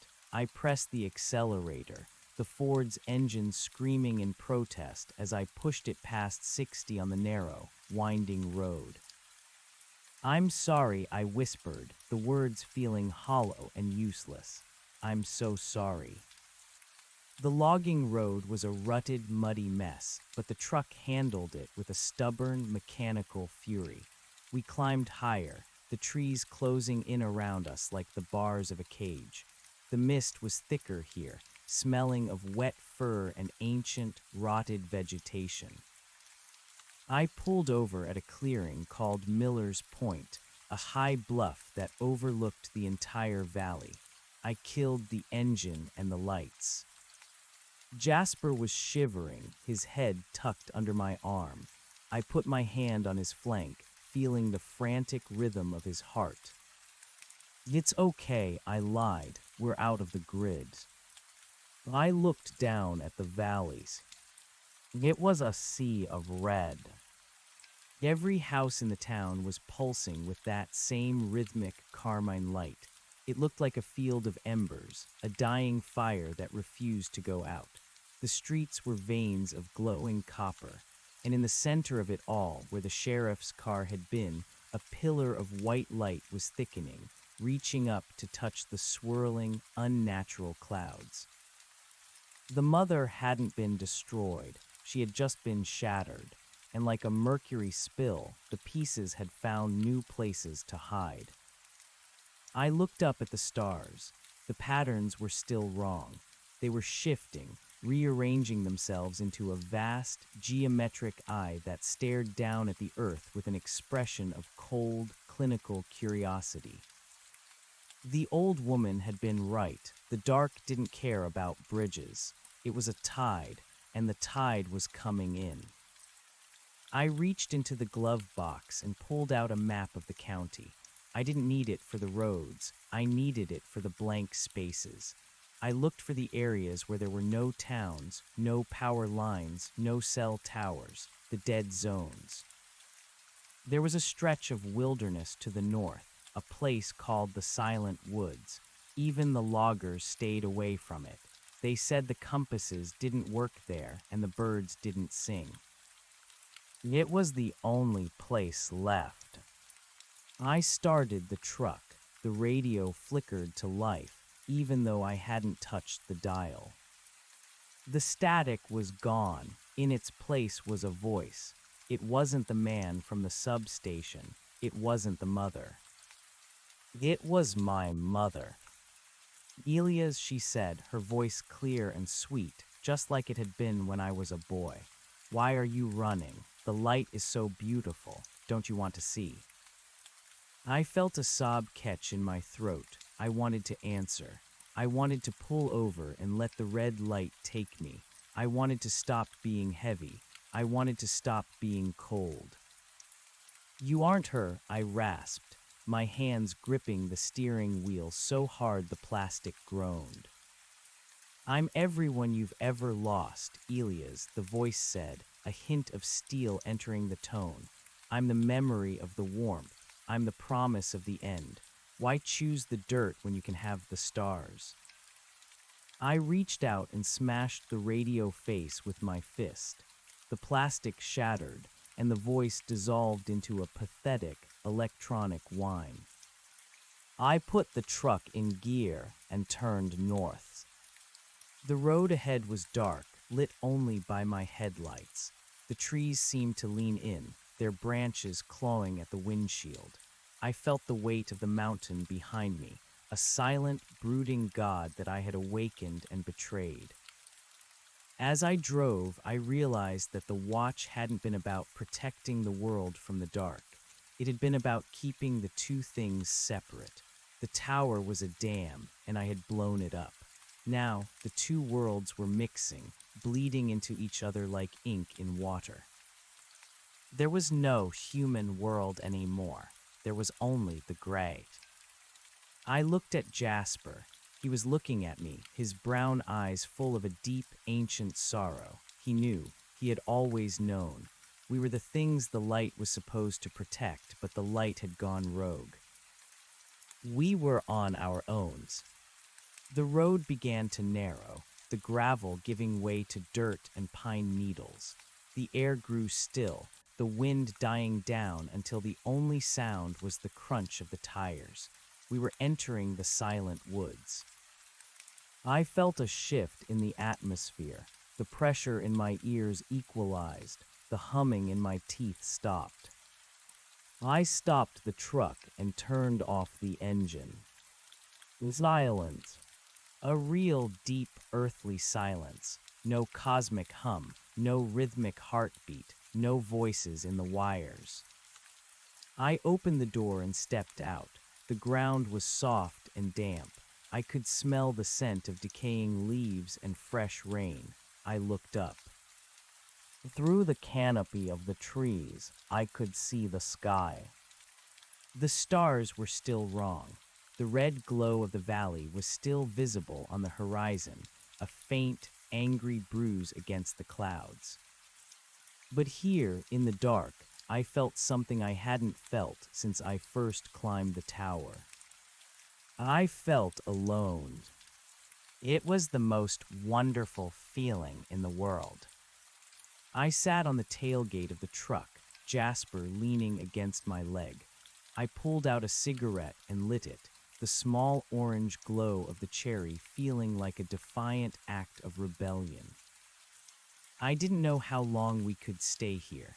I didn't know if the dark would eventually find the silent woods. I didn't know if there were other keepers out there, or if I was the last one left who still remembered what it was like to be afraid of the dark. But as I watched the smoke from my cigarette drift up into the trees, I realized something. The watch wasn't over, it had just moved. I wasn't watching the sky anymore. I was watching the line between the trees and the road. I was watching the way the shadows moved when the wind didn't blow. I was watching for the flicker of red in the brush. I was the thing that lived in the gray. And as the first hint of a pale, cold dawn began to touch the tops of the pines, I leaned back against the cold metal of the truck and closed my eyes. I didn't sleep. You don't sleep when you're a keeper. You just wait for the light to fail so you can see what's really there. The silence of the silent woods was not a void, it was a weight. It pressed against my eardrums with a physical presence, a thick velvet muffling that seemed to swallow the very concept of vibration. After months of the rhythmic SOS, the grinding of the celestial gears, and the screaming static of the mother, this absolute stillness felt like a sensory deprivation chamber. It was a mercy, but a terrifying one. Jasper didn't jump out of the truck. He stayed pressed against my thigh, his hackles finally lowering, though his eyes remained fixed on the wall of ancient hemlocks and white pines that hemmed in the logging trail. Out here, the trees didn't feel like part of a network. They felt old, stubborn, and profoundly indifferent to the digital or the divine. They were just wood and sap, rooted in a dirt that didn't care about frequencies. I checked my watch. The hands were spinning backward, the mechanical movement caught in some localized pocket of magnetic interference, or perhaps time itself was beginning to fray at the edges of the valley. I took a deep breath. The air was cold, sharply, biting cold, and it tasted of damp earth and rot. It was the most honest thing I'd felt in weeks. "We stay here for now," I whispered to Jasper. My voice didn't echo.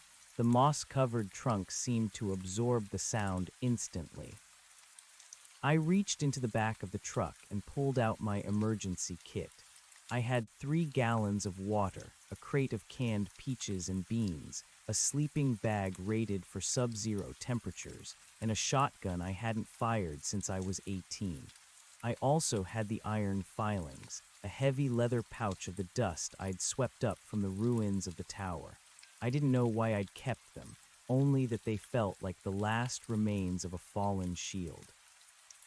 As the sun, or whatever was currently playing the role of the sun, began to bleed a sickly, bruised purple over the horizon, I started to work. I didn't build a fire. A fire was a beacon, and I was done being a lighthouse.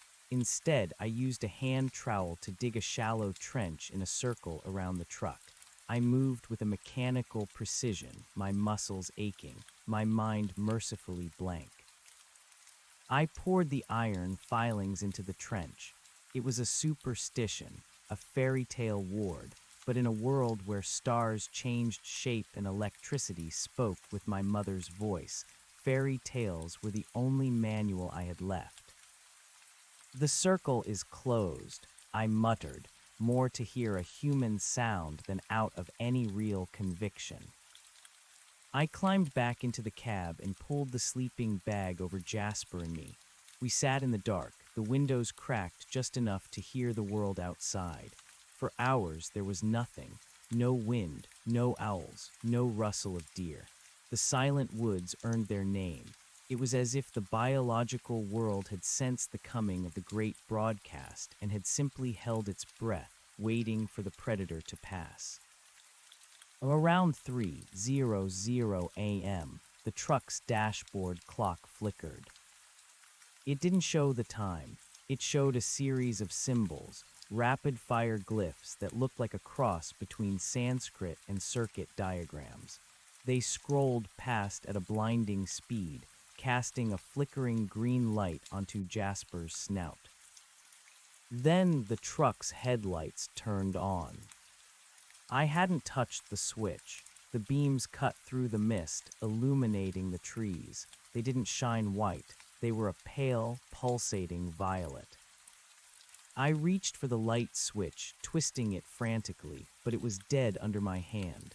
The headlights were drawing power from somewhere else, not the battery, not the alternator.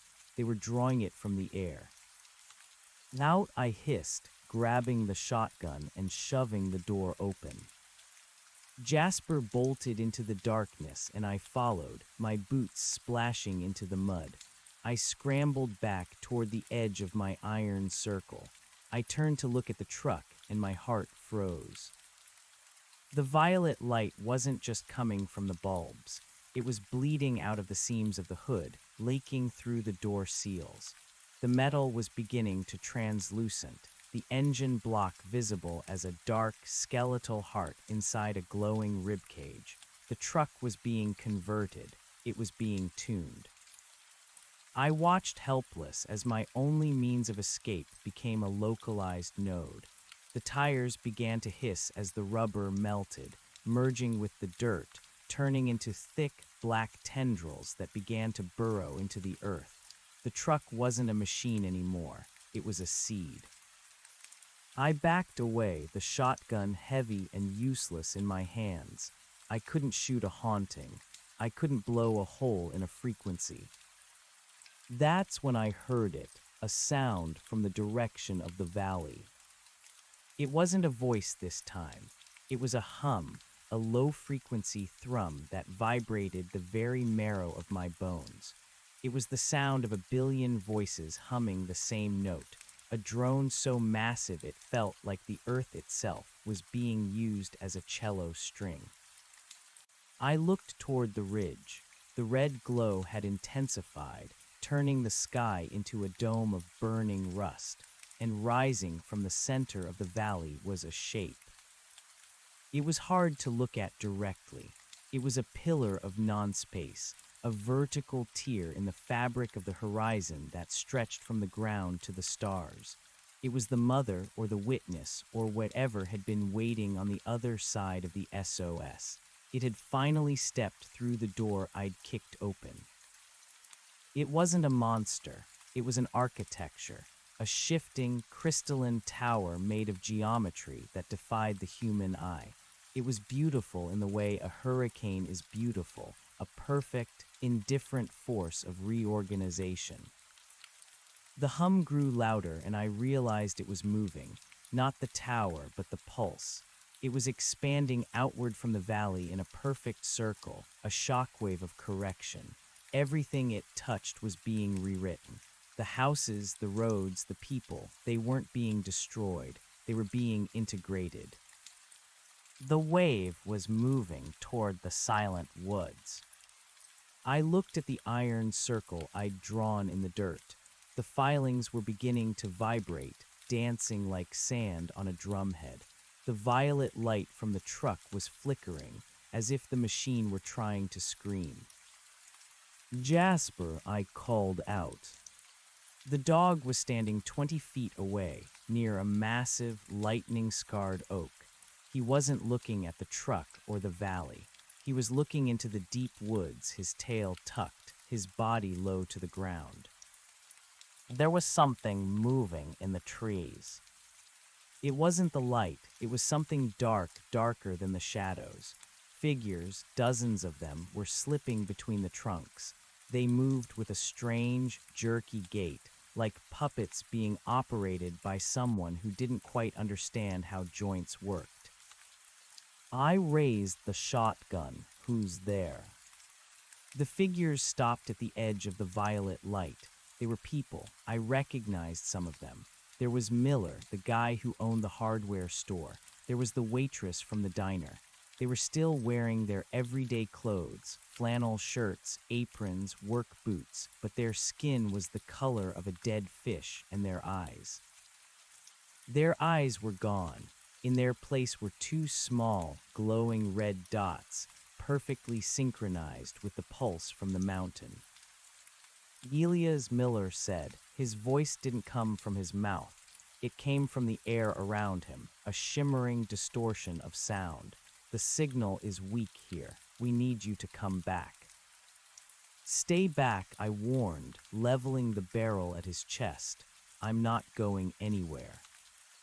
"You are the watchman," the waitress said, her head tilting at an impossible angle. "You are the one who knows the rhythm. Without the conductor, the symphony is chaotic. We are messy. We need your focus to stabilize the transition." "Transition to what?" I spat. "To this, to being drones." "To being permanent," Miller replied. He took a step forward, crossing the line of my iron circle. Nothing happened. The ward was useless. The flesh is a temporary broadcast. The spirit is just noise. We are becoming the signal. No more hunger. No more heartbreak. No more whiskey songs, Elias. He reached out a hand. His fingers were elongating, the skin stretching and turning into something that looked like fiber optic cable. "The long night is just the beginning of the long light," he whispered. I didn't think. I pulled the trigger. The roar of the shotgun was deafening in the silence. The blast caught Miller square in the chest, tearing through the flannel and the skin, but there was no blood, no bone. Inside his chest, there was only a dense, glowing mesh of copper wires and pulsing light. He didn't fall. He didn't even flinch. He just looked down at the hole in his torso with a detached, clinical interest.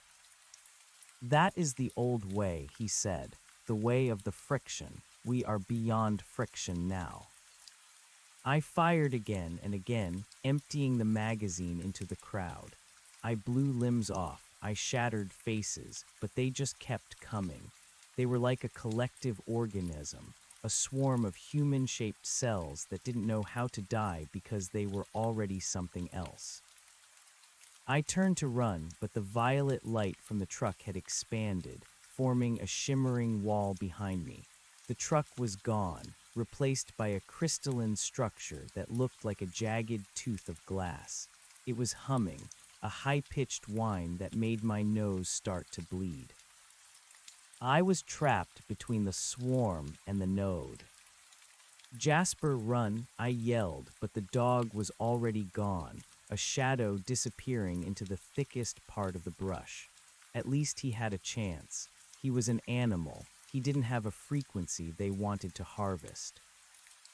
I backed away from the advancing crowd, my heels hitting the edge of the violet light. It felt like stepping into a pool of electrified ice. My skin began to tingle, the hair on my arms standing straight up. I could feel my thoughts beginning to slip, the memories of my life, my father's funeral, the smell of the tower in July, the taste of a cold beer, all of it being converted into data. It was being compressed, archived, stripped of its emotion, and turned into a series of ones and zeros. No, I thought, not yet. I reached into my pocket and felt the cold, hard shape of the flare gun I'd taken from the tower's emergency locker. It was loaded with a high-intensity magnesium charge, the kind meant to be seen from 50 miles away. I didn't aim it at the people. I didn't aim it at the nodes. I aimed it at the ground, right at the patch of dry pine needles, and spilled gasoline from the truck's ruptured tank. If I'm going to be a signal, I snarled, I'm going to be a loud one. I pulled the trigger. The flare hit the ground and erupted in a blinding, white-hot fury. Magnesium burns at over 3,000 degrees, a heat so intense it doesn't just burn, it consumes. The gasoline ignited instantly, a wall of orange flame leaping up to challenge the violet light. The people recoiled. For the first time, I saw something like fear on their blank, reconstructed faces. Fire was an ancient thing. It was a chemical reaction, a chaotic, unpredictable release of energy that couldn't be coded or synchronized. It was the original enemy of the dark, and apparently it was the enemy of the new light, too. The heat was unbearable. I felt the skin on my face tightening, the smell of my own singed hair filling my nostrils. But the hum in my head, the voice of the mother, wavered. The fire was creating noise. It was a shield of pure, entropic chaos. I didn't wait. I dived through the gap in the flames, sprinting into the pitch-black woods, away from the light, away from the road, away from everything I had ever known. I ran until my lungs burned like the flare. I ran until the violet glow was a dim memory behind me. I ran until the silence of the woods returned, but this time it was different. The woods weren't silent anymore. I stopped leaning against a tree, gasping for air. I looked back. The fire was still burning, a tiny spark in the vast, dark ocean of the forest. And then I heard it. From the deep, untrodden heart of the silent woods, there came a sound. It wasn't a hum. It wasn't a voice. It was a growl. It was deep, guttural, and vibrated with a hunger that was older than the stars, older than the mother, older than the concept of a signal. Something else lived in the dead zones, something that the watchmen had been inadvertently protecting just as much as they were protecting the town. By keeping the new light out, the tower had also been keeping the old dark in. I looked into the shadows between the trees. Two eyes stared back at me. They weren't red. They weren't glowing. They were just two voids of absolute blackness, reflecting nothing. The mother wanted my soul. The thing in the woods just wanted my meat. I gripped the empty shotgun like a club and backed into the darkness. The long night hadn't just begun, it was evolving, and as I saw the shadow move toward me, I realized that I was no longer the watchman or the witness. I was the prey.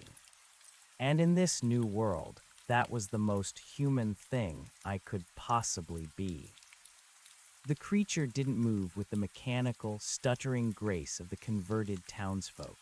It moved with the heavy, rhythmic certainty of muscle and bone, a displacement of darkness that made the surrounding shadows look thin and translucent. It was a silhouette carved out of the night, a void that breathed.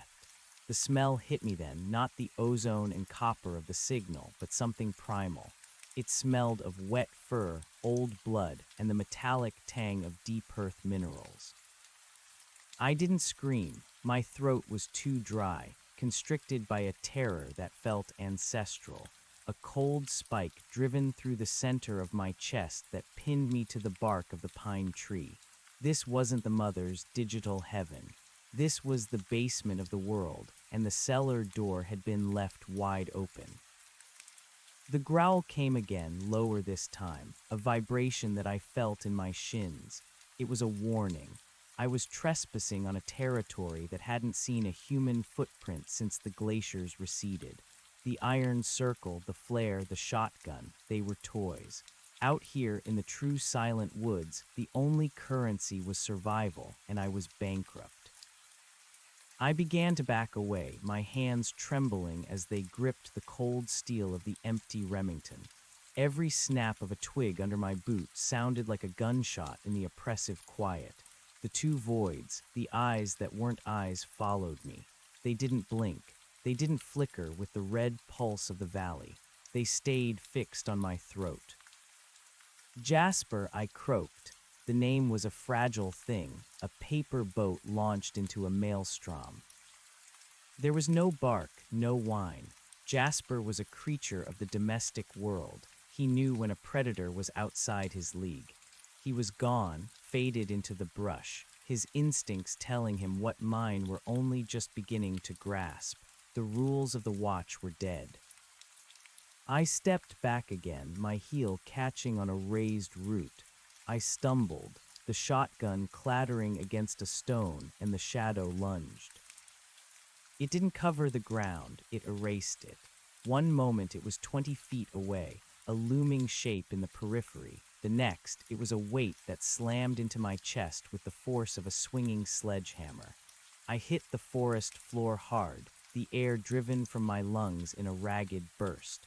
The smell of the earth rushed into my nose, bitter hemlock needles and frozen mud. I scrambled backward on my elbows, kicking out blindly. My boot connected with something solid, something that felt like hitting a wall of cured leather. A snarl erupted, a sound so loud and jagged it felt like it was tearing the air into strips. I saw a flash of teeth, long, yellowed ivory that seemed to catch a faint, impossible glint from the dying flare behind me. I reached for my belt, my fingers fumbling for the hunting knife I'd kept since my first year at the station. I drew it just as the weight descended again. I lashed out, the blade sinking into something thick and resistant. There was no cry of pain, only a huff of hot, foul breath against my neck. Then the world tilted. A flash of violet light cut through the canopy above, a stray beam from the converted truck node back on the trail. For a fraction of a second, the woods were illuminated in a sickly, strobe-like glare. I saw what was pinning me down. It wasn't a wolf, it wasn't a bear. It was a patchwork of evolutionary dead ends. It had the torso of a man, elongated and twisted, with limbs that ended in hooked obsidian talons. Its head was a nightmare of bone, a deer's skull fused with a predator's jaw, skin stretched so tight over the cranium that it was translucent. But it wasn't a machine. I saw the dark, thick blood welling up where my knife had bitten into its shoulder. It was biological. It was real. The violet light seemed to burn it. The creature shrieked, a high, discordant sound that mimicked the frequency of the SOS, and recoiled, its talons raking across my collarbone. I felt the heat of the blood starting to soak my shirt, a sharp, stinging bloom of pain that cleared the fog in my brain. The creature wasn't just a predator, it was an allergy. It was the Earth's immune response to the signal. These things, these dwellers in the gray, had been suppressed by the hum of our civilization, by the radio waves and the satellite pings and the constant, buzzing electricity of the modern world. Now that the world was being rewritten into a singular, harmonious frequency, the old dark was being squeezed out of its hiding places. It was fighting for the right to be chaotic. It was fighting for the right to be wild. The violet beam swept past, plunging us back into the dark. The creature lunged again, but I was already moving. I rolled to the side, my hand finding a heavy, jagged rock. I swung it with every ounce of panicked strength I had left, feeling it connect with the side of that bone-white skull. There was a sickening crack. The creature slumped, huffing, its black void eyes widening. It wasn't dead, but it was dazed. I didn't stay to finish it. I scrambled to my feet and ran. I didn't run toward the road. The road belonged to the mother. I didn't run toward the valley. The valley was the heart of the infection. I ran deeper into the silent woods, toward the high ridges where the trees grew sparse and the wind began to howl. I ran toward the places where the map ended, where the keepers of old had whispered about the blind spots. My breath came in ragged, sobbing hitches. The pain in my shoulder was a steady, pulsing thrum, but it acted as an anchor. As long as it hurt, I was still me. As long as I was bleeding, I wasn't data. After what felt like hours, the terrain began to rise sharply. The soft loam of the forest floor gave way to shale and granite. The air grew thinner, colder, stripped of the heavy scent of the woods. I reached a rocky outcropping, a natural balcony that looked back over the valley I had fled. I collapsed against a boulder, my heart hammering against my ribs like a trapped bird. I looked down. The sight was enough to make me want to reach for the empty shotgun and finish the job myself. The valley was gone. In its place was a sea of shifting, geometric light. The town of Oakhaven was a glowing grid, the houses looking like translucent cells in a vast, sprawling lung. The mother tower, the pillar of non-space, was pulsing with a slow, rhythmic intensity. Every time it beat, a ring of violet energy expanded outward, washing over the hills. Where the rings touched the forest, the trees didn't burn. They changed. I watched through the darkness as a stand of pines on the lower slope began to crystallize, their needles turning into shards of glass, their branches straightening into perfect 90-degree angles. It was a terraforming project. The world was being turned into a giant antenna, a receiver for a broadcast coming from somewhere so far away that distance was a meaningless word. And then I saw them. Moving along the ridges just below the tree line were the others, not the converted townsfolk with their red dot eyes. These were different. They were shadows like the one that had attacked me, but there were hundreds of them, thousands, an army of the old dark, driven out of the valleys, gathering on the heights. They were watching the light. They weren't afraid of it. They were waiting for it. I realized then that I was caught in the middle of a war that had been brewing since the first spark of human fire. On one side, a celestial order that wanted to turn the universe into a perfect, silent machine. On the other, a terrestrial hunger that wanted to keep it a bloody, screaming mess. Neither side had a place for a man. Neither side cared about the keeper of the light. A soft sound behind me made me spin around, knife raised. Jasper stepped out from behind a rock. He was limping, his fur matted with burrs and dried mud, but his eyes were clear. He didn't look at me. He walked past me to the edge of the cliff and looked down at the glowing valley. He let out a low, mournful howl, a sound that was neither a signal nor a growl. It was just a lament for a world that was ending. "I know, buddy," I whispered, sliding down to sit beside him. I reached out and buried my hand in his thick neck fur. He was warm. He was solid. He was the last tether I had to the earth, I know. I looked at my hands. In the faint, ambient glow of the valley's transformation, I could see the skin beginning to shimmer. It was subtle, a slight translucence around the fingernails, a faint, rhythmic pulsing in the veins of my wrists. The infection was in the air. It was in the water. It was in the very concept of being seen. By watching the light for so long, I had become part of its circuit. The mother hadn't forgotten me. I was the watchman. I was the one who had invited her in, and she was coming to collect her due. But the scratches on my shoulder, the marks left by the thing in the woods, were different.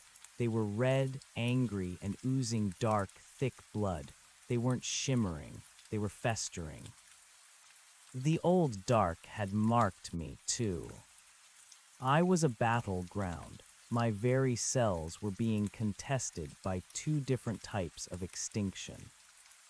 I reached into my pocket and pulled out the last cigarette in the pack. It was crushed, the tobacco spilling out of the paper, but I managed to straighten it. I didn't have a lighter anymore. I dropped it near the truck, but I didn't need one. I leaned forward and touched the tip of the cigarette to the glowing, violet edge of a rock that had already begun to convert. The stone was humming with a low-voltage heat.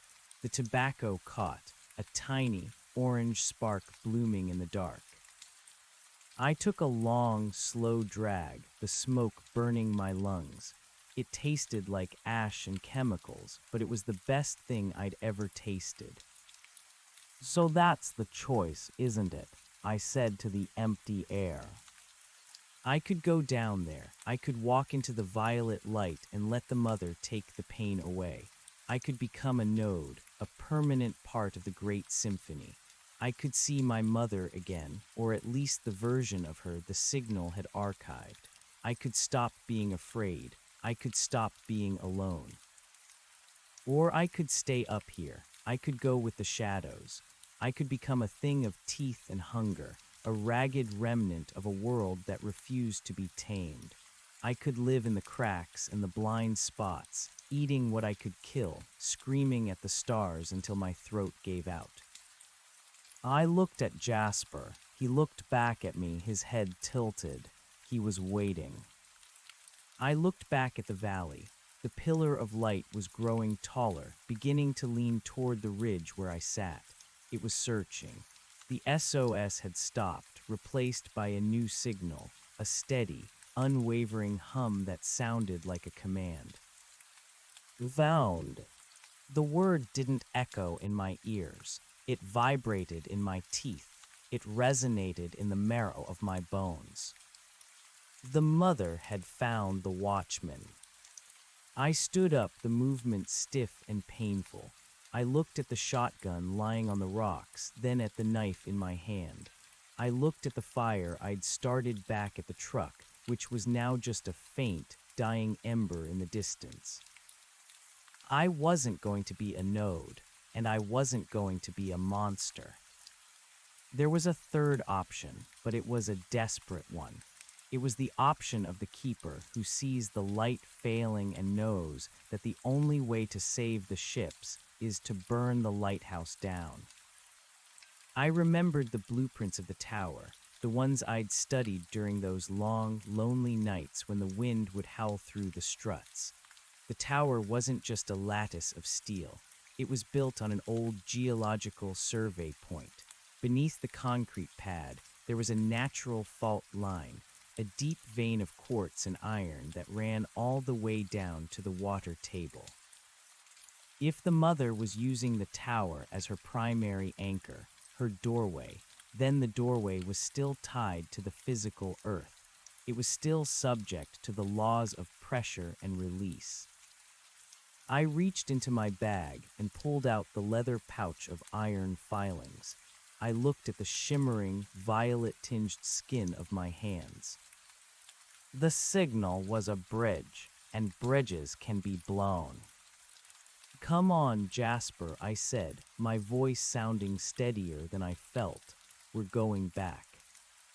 The dog let out a short, sharp bark. He didn't hesitate. He turned and began to lead the way back down the rocky slope, toward the fire, toward the light, toward the end of everything. I followed him, the knife gripped tight in my hand. I wasn't watching the sky anymore. I wasn't watching the shadows. I was watching the ground. I was looking for the cracks. The watch wasn't over. I had just been looking in the wrong direction. The tower hadn't been blinking SOS to the stars. It had been blinking it to us. It had been a warning.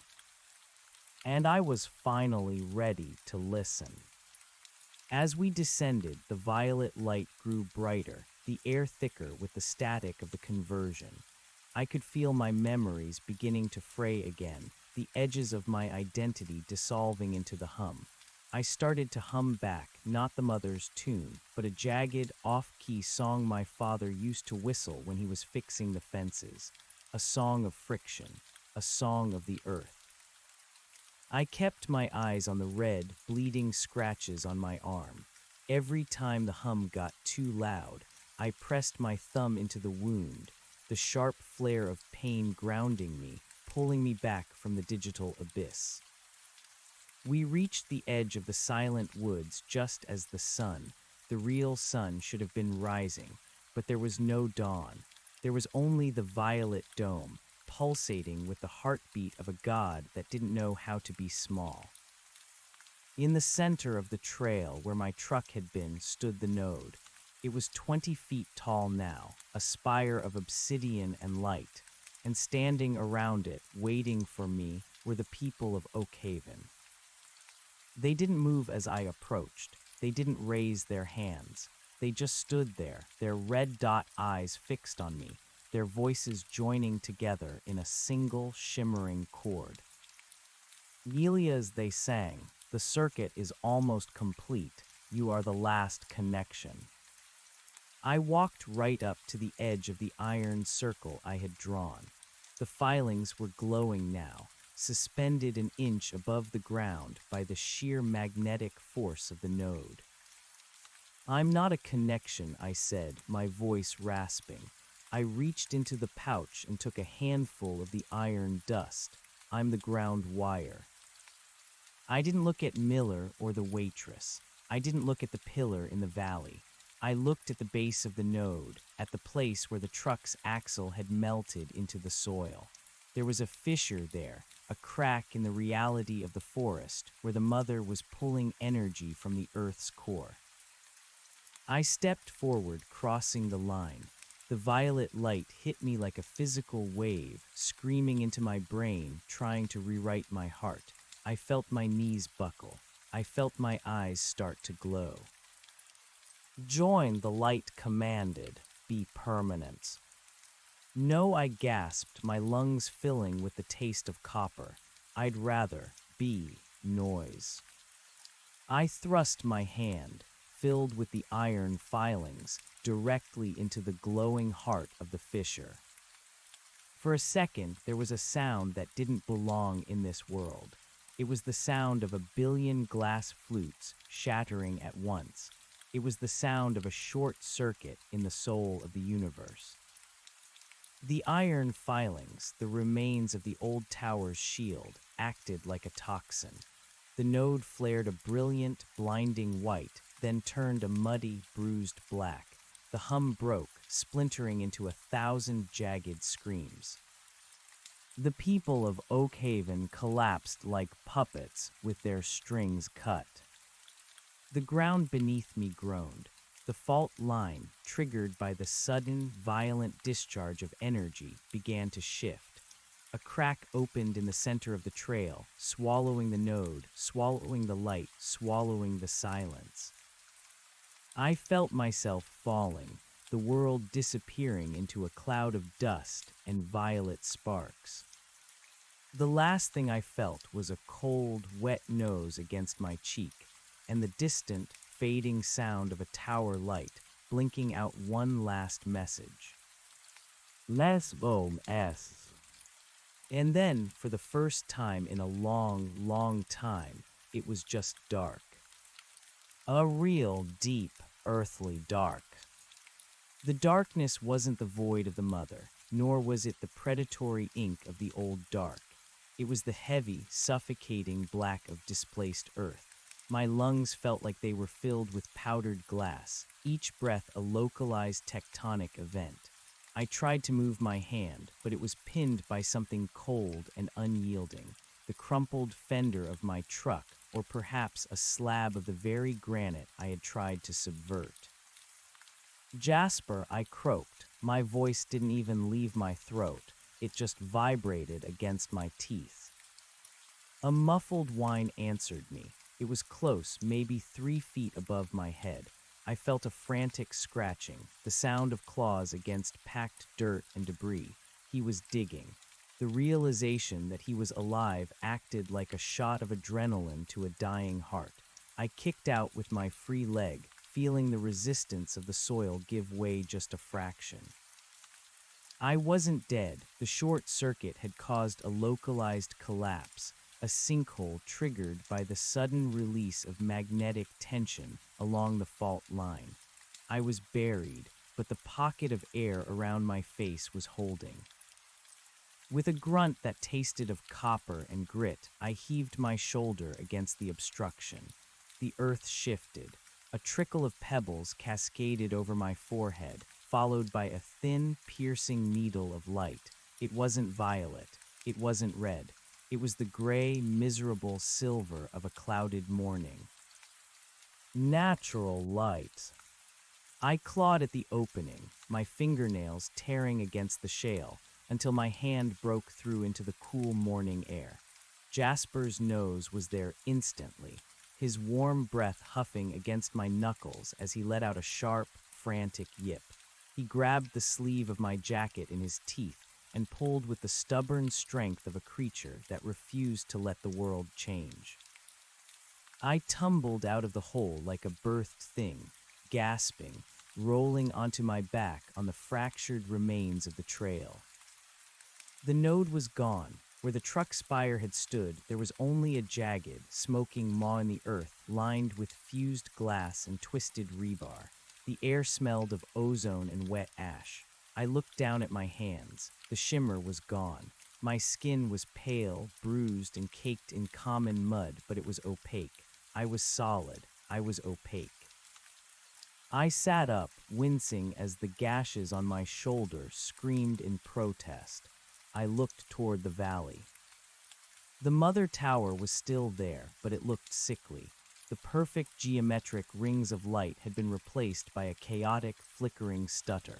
The purple dome that had encased Oakhaven was thinning, fraying at the edges like a moth-eaten shroud.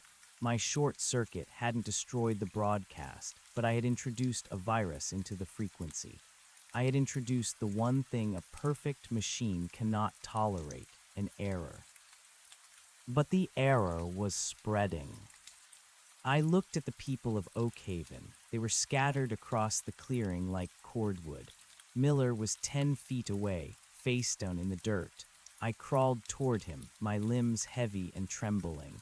I grabbed his shoulder and rolled him over. His eyes were open, but the red glow was gone. They were just his eyes, watery, blue, and terrified.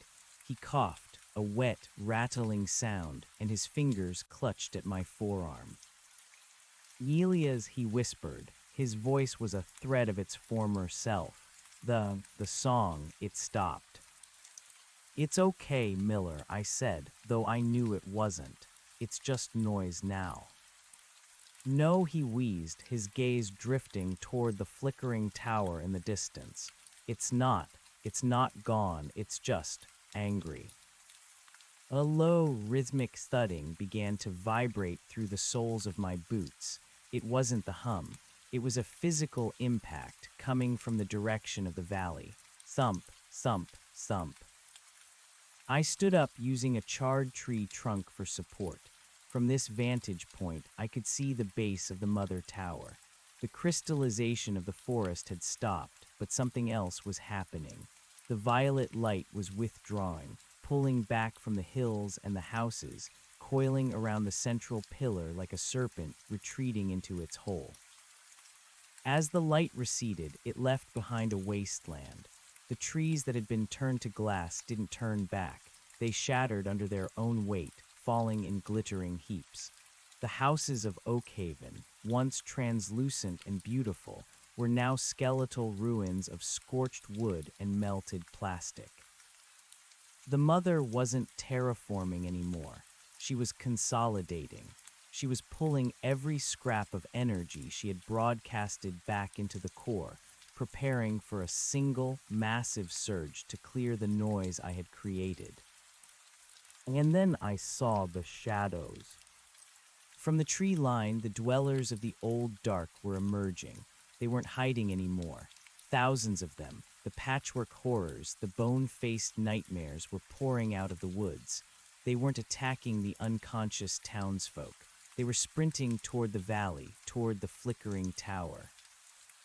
They sensed the weakness. The immune system of the planet was rushing in to finish the infection. "We have to go," I muttered, grabbing Miller by the collar of his coat. "Miller, get up. We have to move." I began hauling him toward the ridge, Jasper pacing nervously at my side. Other people were starting to groan, to sit up in the dirt, blinking in the gray light. They looked like survivors of a plane crash, dazed and broken. I yelled at them, my voice a jagged saw, telling them to run, to climb, to get away from the valley floor. The thumping grew louder. The mother tower began to glow with a frantic, strobing white light. It was a distress signal. The architect was calling for help, but there was no one left to answer. I reached the rocky outcropping where I had sat with Jasper only an hour before. I shoved Miller into a shallow cave beneath a granite overhang and turned to look back. The army of the old dark had reached the outskirts of Oakhaven. I watched as a mass of shadows swarmed over the first crystalline structure, their obsidian talons tearing at the geometric facets. It was a silent, brutal war of attrition. The light lashed out, vaporizing the front line of creatures in bursts of violet flame, but for everyone that fell, 10 more leaped into the fray. They were eating the light. They were tearing the frequency apart with their teeth. The sky above the tower began to swirl. The clouds didn't move with the wind. They spiraled inward, forming a massive, dark funnel that pointed directly at the top of the pillar. The SOS, the real one, the one the tower had been trying to send, was finally being answered, but not by a savior. The air grew impossibly cold. A frost began to creep across the rocks, not the geometric frost of the mother, but a jagged, crystalline ice that smelled of old graves. I realized then that I had been wrong about the third option. There was no saving the lighthouse. There was only choosing which fire would consume you. The mother was a colonizer of the mind, a silent order that would turn us into a hive. The old dark was a predator of the flesh, a chaotic hunger that would return us to the mud, and I, the watchman, had broken the gate between them.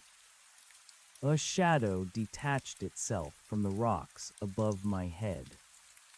It was the creature from the woods, the one I had wounded. Its skull was cracked, one of its void eyes weeping a dark, viscous fluid, but it moved with a terrifying, fluid grace. It landed 5 feet away from me, its hooked talons clicking against the granite. Jasper growled, a deep, vibrating rumble that shook his entire frame. He stepped between me and the nightmare, his hackles raised, his teeth bared. The creature didn't lunge. It tilted its head, the deer skull mask catching the flickering light from the valley. It made a sound, a series of clicks and pops that mimicked the rhythm of my own breathing. It wasn't here to kill me. Not yet. It was watching. It was waiting for the end of the broadcast. "What do you want?" I whispered, my hand finding the hilt of the knife in my belt. The creature raised a long, spindly limb and pointed toward the tower. Then it pointed at me. It let out a huff of hot, foul air that smelled of copper. It knew I was the one who had cracked the mirror. In the twisted logic of the old dark, I wasn't an enemy anymore. I was a herald. I was the one who had brought the feast. A blinding flash erupted from the valley. The mother tower had reached its limit. The white light became so intense that the world vanished into a bleached, featureless void. The sound that followed wasn't a bang. It was a peal of thunder that seemed to last for an eternity, a tectonic roar that shook the very foundations of the mountain. I was thrown backward, my head hitting the stone. When my vision cleared, the tower was gone. In its place was a scorched crater, a mile wide, smoking with a thick, oily soot. The geometric trees had been leveled. The town of Oakhaven was a smear of gray ash. The violet light was gone, extinguished as if it had never been. But the silence that followed wasn't the silence of peace. It was the silence of a tomb. I looked up. The funnel of clouds was still there, but it was no longer dark. It was glowing with a faint, sickly green luminescence, a secondary frequency, something that had been waiting for the doorway to be forced open from the other side. The mother hadn't been the only thing out there. She was just the scout, and now that she had been destroyed, the things that hunted her, the things that lived in the spaces between the signals, were looking down. The creature on the rock let out a long, triumphant shriek. It was answered by thousands of voices from the valley floor, a cacophony of madness that drowned out the wind. I looked at Jasper. He was no longer growling. He was shivering, his tail tucked between his legs, his eyes fixed on the green swirl in the sky. "Miller," I called out, turning toward the cave. There was no answer. I crawled inside, my heart cold. Miller was there, but he wasn't Miller anymore. He was sitting bolt upright, his skin as white as parchment. His eyes were gone, not the red dots, not the blue of his youth. They were hollow sockets, leaking that same green light that was swirling in the clouds. "The watchman," he said, but the voice wasn't his. It was 1,000 voices, layered and distorted. The watchman opened the door. The watchman invited the guest. I backed away, stumbling out into the open air. The creatures of the old dark were no longer looking at the crater. They were looking up. They were bowing. The predators of the earth were recognizing a higher tier of hunger. I looked at the scratches on my arm. The red, angry wounds were beginning to glow with that same sickly green. The infection hadn't been stopped. It had merely changed its shape. I reached into my pocket and found the empty cigarette pack. I crumbled it in my hand and threw it into the abyss. The SOS hadn't been a warning for us to run. It had been a warning for us to hide.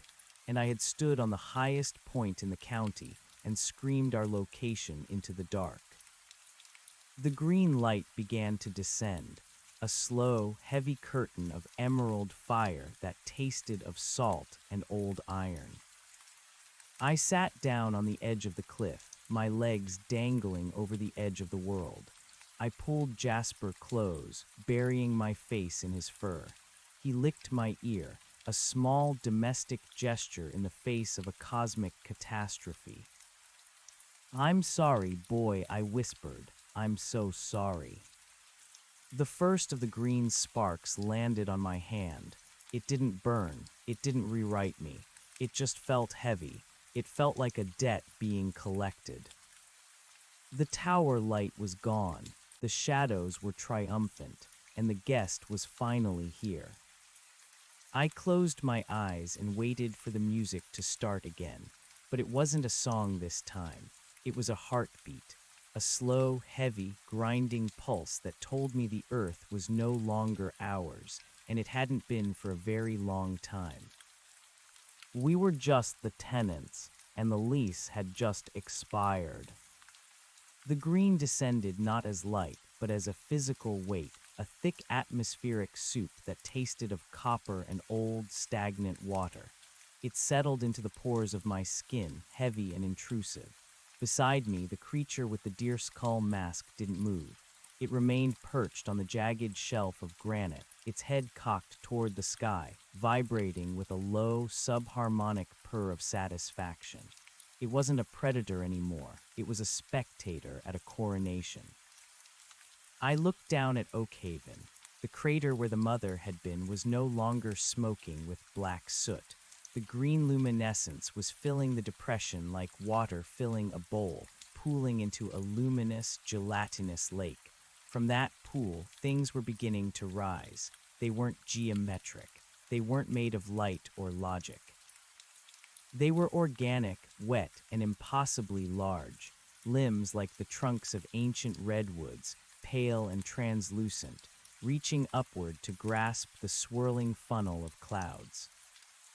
"Miller," I whispered again, though I knew the man who had shared a thermos of coffee with me was gone. Inside the shallow cave, the thing wearing Miller's skin stood up. Its movements were jerky, like a film skipping frames. It stepped out into the emerald haze, its hollow sockets spilling that sickly radiance. It didn't look at me. It looked at the creature on the rock. They shared a moment of silent communion, the old hunger of the earth meeting the new hunger of the void. The guest wasn't a single entity. It was an ecology. I felt a sharp tug on my sleeve. Jasper was pulling me, his whining replaced by a low, desperate huffing. He wasn't pointing toward the trail or the town. He was looking up, toward the very peak of the ridge, where the ruins of the old fire tower, my tower, still clung to the rock. It was the only place left that wasn't drowning in the green tide. The elevation had kept the heaviest of the gas at bay, for now. "Go," I rasped, my throat feeling as though it had been lined with lead filings. "Go, Jasper, run." But the dog wouldn't leave. He snapped at my hand, a controlled, corrective nip that drew a bead of dark, non-glowing blood. The pain cleared the emerald fog from my brain for a split second. The ground wire. I was still the ground wire. My blood was still red. I was still noise in a world trying to become a single, horrific signal. I forced myself to my feet. My joints felt like they were filled with crushed glass. Every movement was a negotiation with a gravity that seemed to be doubling by the minute. I began to climb, ignoring the creatures that were now emerging from every shadow. They ignored me, too. To them, I was a gnat in the presence of a god. I was a ghost haunting my own mountain. The climb to the summit took hours or perhaps seconds. Time had lost its linear grip. The green sky pulsed with the heartbeat I'd felt earlier, a slow, rhythmic thrum-thrum that shook the marrow in my bones. With every pulse, the world became less familiar. The granite beneath my fingers felt soft, like weathered bone. The air felt thick, like I was moving through a deep-sea trench. When I reached the concrete footings of the old tower, I collapsed. The metal stairs had been twisted into a spiral by the heat of the mother's demise, but the central cabin, reinforced by the lead-lined shielding I'd installed months ago, was still mostly intact. I dragged myself up the first few steps. Jasper followed, his paws clicking rhythmically on the steel. From the observation deck, the view was a portrait of the end of the world. The entire valley was a roiling sea of emerald fog. Oakhaven was gone, replaced by a forest of fleshy, translucent spires that pumped rhythmically, sending spores of green light high into the atmosphere. The creatures of the old dark, the shadows, the bone faces were merging with the new growth, their bodies being absorbed into the stalks, their screams adding to the new, discordant harmony. I reached the cabin door and shoved it open. The air inside was stale, smelling of old paper and dried sweat, but it was clear. The shielding was holding. The copper mesh I'd stapled to the walls was humming, a frantic, high-pitched whine that set my teeth on edge, but it was keeping the guest out. I slumped against the wall, my back hitting the radio desk. The equipment was dead, the dials melted into slag, but the manual telegraph key, the one I'd used to send the SOS, was still there. It sat on the scarred wood like a relic from a forgotten civilization. I reached out and touched the cold brass. SOS. I had sent the message to the mother, thinking I was calling for help. I had sent it to the old dark, thinking I was providing a distraction. I had been a fool. I had been a child playing with a megaphone in a canyon full of sleeping giants. A shadow fell across the threshold. I didn't reach for my knife. I didn't have the strength. I just looked up. It was Miller, or the guest, or whatever was left of the man who had lived in Oakhaven for 60 years. He stood in the doorway, the green light from the sky framing him like a halo of rot. He didn't enter. The copper mesh sparked as he approached, a blue arc of electricity snapping between his finger and the doorframe. He winced, a flicker of human pain crossing the blank mask of his face. Elias, the voices said. It wasn't a song anymore. It was a vibration that bypassed my ears and went straight into my skull. The watchman is tired. Leave us alone, I said, my voice sounding small and brittle in the small room. There is no alone anymore, the thing said. The signal is universal. The mother was a wall. You broke the wall. Now the garden is open. It's not a garden, I spat, coughing up a mouthful of gray phlegm. It's a stomach. The thing tilted Miller's head. To the fruit, the eater is a god. To the eater, the fruit is a necessity. You are the only part of the harvest that refuses to ripen, Elias. You are the knot in the wood, the grit in the gear. I'm the ground wire, I repeated, my hand closing around the telegraph keys. The ground is gone, the voices whispered. There is only the sky now. The thing reached out, its hand hovering just inches from the copper mesh. The air between them began to glow, a violent violet white that smelled of ozone. It was trying to burn through. It was trying to silence the last pocket of noise on the mountain.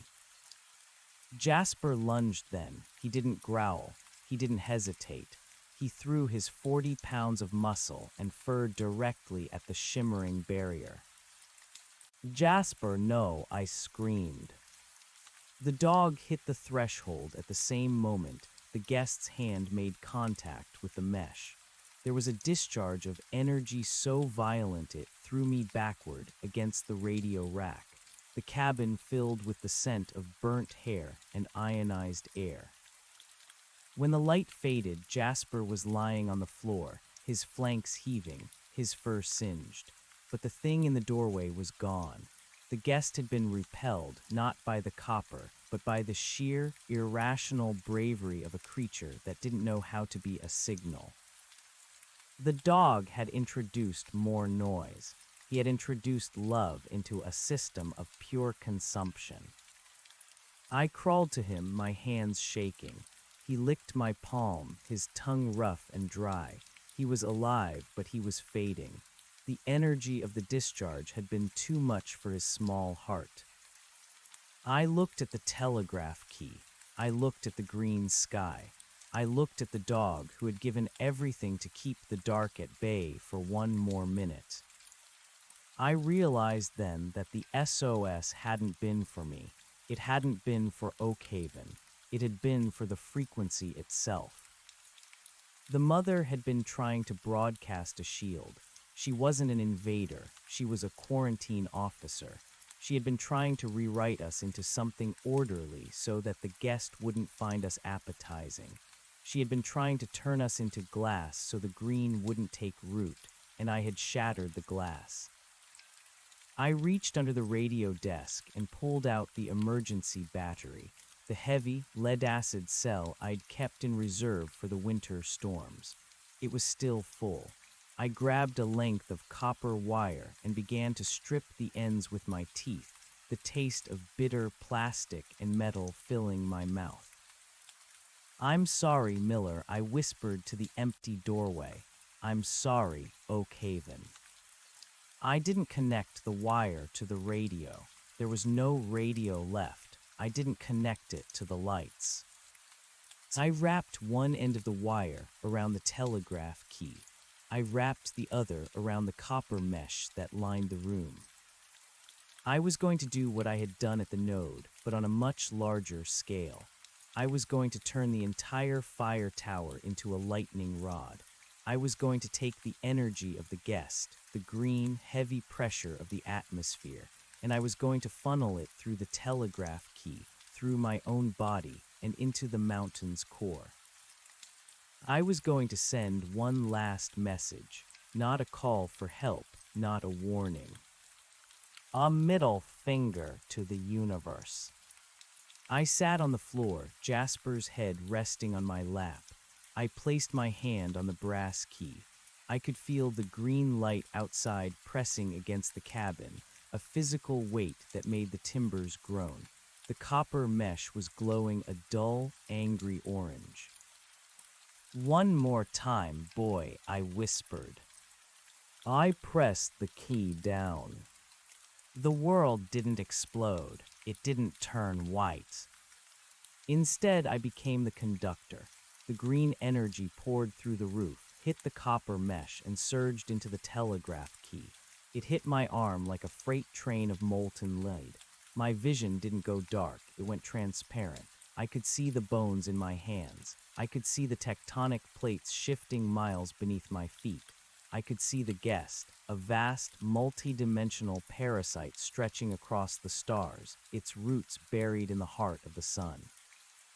I didn't send dots and dashes. I sent the only thing I had left. I sent the memory of the wind in the pines. I sent the smell of Jasper's wet fur. I sent the taste of a cold beer on a Tuesday night. I sent the frustration of a broken fence and the grief of a lost wife. I sent humanity. The green light in the sky began to flicker. The heartbeat, the thrum-thrum stuttered. The guest didn't like the taste. It was bitter, it was chaotic, it was noise. I felt my heart stop. I felt my lungs seize, but I didn't let go of the key. I was the ground wire. I was the anchor. I was the reason the earth still had a name. The tower began to vibrate, a low tectonic hum that rose into a scream. The glass in the windows shattered outward. The copper mesh melted, dripping like liquid fire down the walls. And then the mountain spoke. The fault line, the one that had been groaning since the mother arrived, finally snapped. It wasn't a sinkhole this time.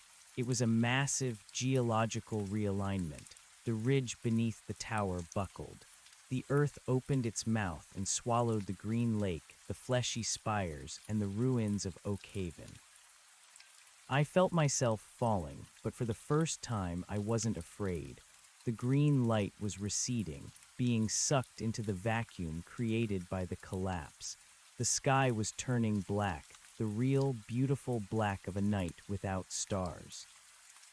The last thing I heard wasn't a signal, it wasn't a song. It was the sound of a dog barking at the dark. I woke up to the smell of pine needles and damp earth. My eyes felt as though they had been rubbed with sandpaper. My right arm was numb, the skin charred in a perfect, spiraling pattern from my wrist to my shoulder. I was lying on a bed of shale, the cold morning air biting at my cheeks.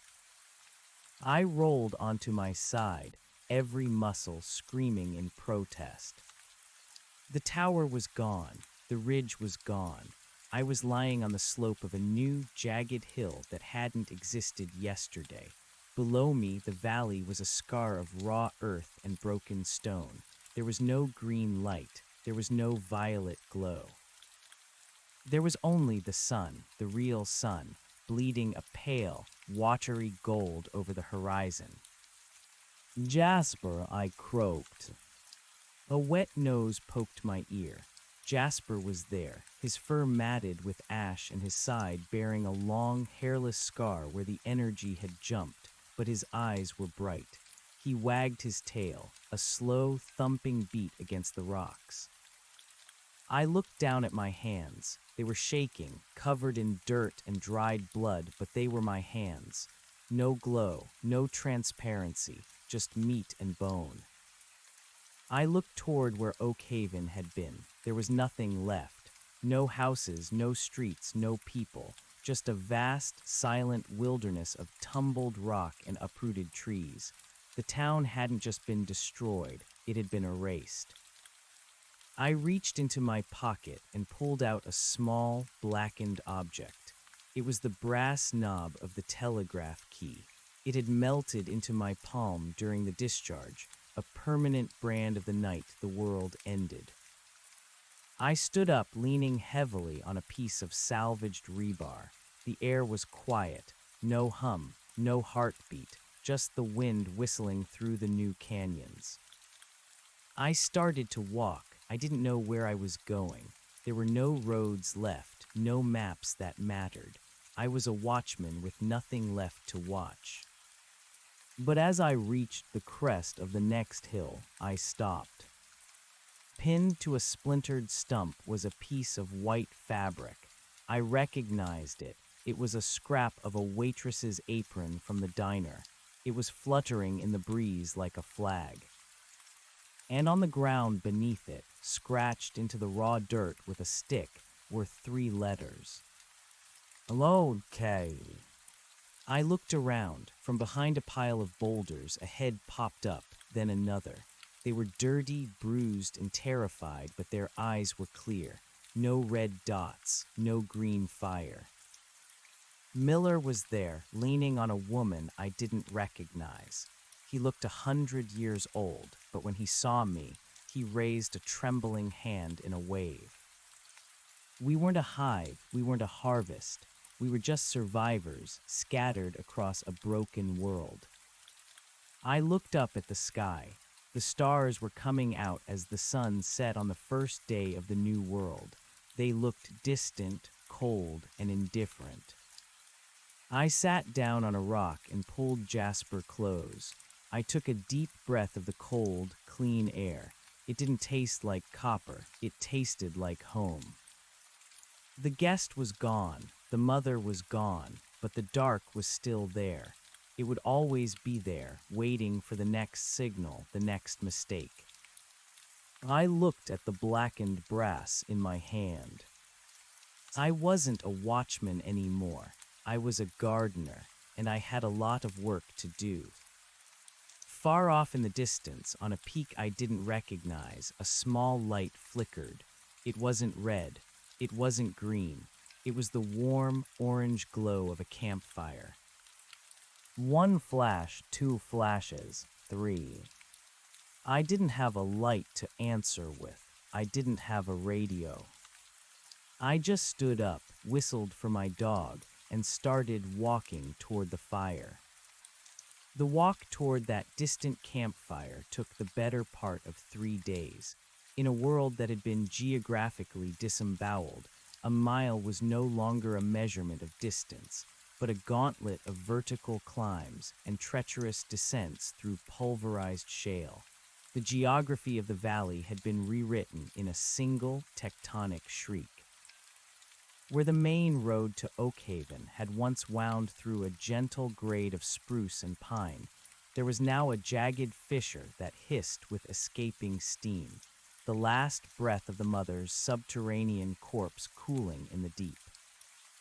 Jasper and I moved like shadows. The dog was different now. He didn't chase squirrels or sniff at the base of charred stumps. He kept his head low, his ears swiveling constantly toward the sky. We both had a new instinctive flinch for the color green. Every time the sun caught a patch of stubborn moss or a vein of copper ore in the exposed rock, my heart would stutter against my ribs, a frantic telegraph of its own. By the second night, we found the first signs that the OK scratched in the dirt wasn't an isolated miracle. We came across a cluster of overturned cars near what used to be the trailhead. They weren't crushed by falling rocks, they were twisted, their metal frames pulled into strange, elongated shapes as if they'd been made of taffy.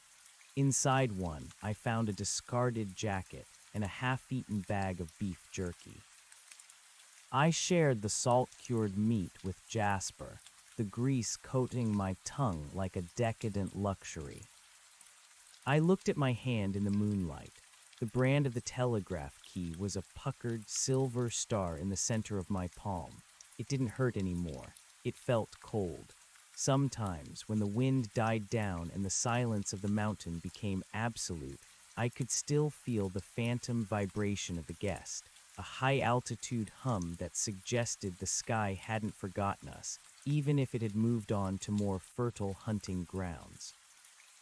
"We're just the gristle, Jasper," I whispered, leaning against the rusted fender of a Buick, the part they couldn't chew. On the third day, the air changed. The smell of ozone and wet ash was replaced by the honest, pungent aroma of wood smoke. We crested a final, nameless ridge and saw the source of the three flashes. It wasn't a military outpost. It wasn't a government relief camp. It was a collection of tents and lean-tos constructed from salvaged billboards and tarps, huddled in the lee of a granite overhang. About 30 people were moving around a central fire pit. They moved with a strange, synchronized caution, as if they were all listening for a sound that hadn't happened yet. As I descended the slope, a man stepped out from behind a stack of crates. He was holding a hunting rifle, but he didn't point it at me. He pointed it at my shadow. He watched the way my silhouette moved against the rocks, checking for the jerky, frame-skipping motion of the taken. "Elias," he called out. His voice was gravelly, unused. I recognized him. It was Caleb, the man who ran the hardware store. He had lost an ear, the side of his head a mess of jagged scar tissue, but his eyes were human, bloodshot, weary, and terrified. "It's me," I said, my voice cracking. Jasper let out a short, sharp bark. It was the most normal sound I'd heard in weeks. Caleb lowered the rifle, but he didn't smile. Nobody smiled in the new dark. He stepped aside, gesturing for me to enter the circle of the fire. The people there were the remnants of Oakhaven. I saw the librarian, her hands wrapped in thick bandages, a couple of the guys from the sawmill, and a dozen children who sat in a tight, silent circle, their eyes fixed on the flames. They looked at me not as a hero, but as a ghost. They had all seen the tower go up in that final, violet-white pillar of defiance. They had seen the sky break. "Miller said you were coming," Caleb said, handing me a tin cup of hot pine needle tea. It tasted like turpentine and dirt, but it was warm. He said you were the one who cut the line. "Miller's here," I asked, looking around the camp. "In the back, under the overhang. He isn't doing well, Elias. The thing that was inside him, it didn't leave quietly. It took a lot of the plumbing with it when it went. I found Miller lying on a pile of old blankets. He looked skeletal.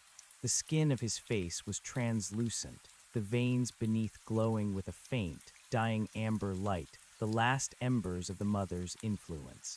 He wasn't the guest anymore, but he wasn't entirely Miller either. He was a translation that had been interrupted halfway through. When I sat down beside him, his eyes drifted toward me. They were clouded, but they cleared for a second when they saw the brand on my hand. "The watchman," he wheezed. His voice sounded like dry leaves skittering over pavement. "I'm here, Miller." "Did you hear it?" he asked, his fingers clutching at my sleeve. "When the ground snapped, did you hear the silence?" "I've heard it." "It's not over," he whispered, his grip tightening with surprising strength. "The guest, it didn't leave because it was defeated. It left because we went sour. You turned the frequency into poison, Elias. You made us taste like ash." "Good," I said. "I hope it chokes on us." Miller shook his head, a slow, agonizing movement. "The universe is full of things that eat ash. We're not safe. We're just unappetizing for the moment. The light you saw, the 3 flashes, that wasn't us, not at first." I froze, the tin cup halfway to my lips. "What do you mean?" "Someone else answered your SOS, Elias. Not the mother, not the guest. Someone further out." He closed his eyes, his breathing becoming a shallow, wet rattle. I wanted to shake him, to demand to know who else was listening, but his body went slack. He wasn't dead, but he was gone into that gray space where the mind goes to hide from what the eyes have seen. I stood up and walked back to the fire. Caleb was watching me. "What did he tell you?" Caleb asked. "Nothing that makes sense," I lied. I looked at the people around the fire. They were trying to rebuild, trying to be a village again. They were talking about planting crops in the silt, about scavenging the ruins of the hardware store for tools. They were trying to pretend that the sky was just the sky again. But I knew better. I looked at the brand on my palm and felt the coldness there. I had been the ground wire. I had felt the enormity of what was out there, the vast, predatory ecology of the cosmos. We were a single anthill on the edge of a cosmic construction site, and we had only survived because I'd set the hill on fire. That night I couldn't sleep. I left Jasper by the fire and climbed to the top of the granite overhang. The air was crisp, the stars incredibly bright. Without the light pollution of Oakhaven, the Milky Way was a bruised smear of white across the velvet black. I pulled a small, battery-powered flashlight from my pack, one of the few things that still worked. I looked at the distant peak where I'd seen the 3 flashes. It was dark now, no campfire, no signal. I thought about what Miller had said. Someone else answered. If the mother was a quarantine officer and the guest was a parasite, then who were the ones who watched from the further out? Were they more eaters? Or were they something else? Something that had been waiting for the noise to stop so they could finally hear us? I looked at the flashlight in my hand. My thumb hovered over the switch. All my life I'd been a man of signals. I'd spent my nights in the tower looking for the smoke of a fire, the blink of a light, the pulse of a radio wave. I had lived for the message, but the message had nearly destroyed us.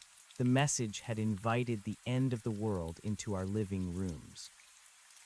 I remembered the feeling of the telegraph key beneath my hand, the way the energy had poured through me. I remembered the sensation of being a part of something universal, something ancient. For a few seconds, I hadn't been Elias the Watchman. I had been a nerve ending for the planet. and the planet was still screaming. I looked down at the camp. I saw the children huddled together. I saw Caleb cleaning his rifle by the light of the embers. I saw the fragility of us, a handful of hairless apes clinging to a cooling rock in a basement of stars. We weren't the masters of this place. We never had been. We were just a fluke of the frequency, a bit of static that had learned how to think. I pointed the flashlight toward the distant peak. "Don't do it," a voice in my head whispered. "Stay hidden. Stay quiet. The universe only notices the things that make noise." But I thought of the OK scratched in the dirt. I thought of the way Jasper had jumped at the guest, not because he was a hero, but because he was a friend. I thought of the sheer, stubborn idiocy of being human. We don't know how to be quiet. It's not in our DNA. We are built to broadcast. We are built to scream into the void and get angry when the void doesn't scream back. I clicked the light on. Dot dash dot. A simple signal, a recognition of existence. I waited. The silence of the mountain pressed in on me, heavy and cold. The wind moaned through the jagged rocks, smelling of pine and old, forgotten things. Then from the distant peak, miles away across the ruined valley, a light flickered back. It wasn't a campfire. It wasn't the green glow of the guest or the violet shimmer of the mother. It was a steady, rhythmic pulse, blue, a deep, oceanic blue that seemed to hum in the back of my teeth. Dash dot dash.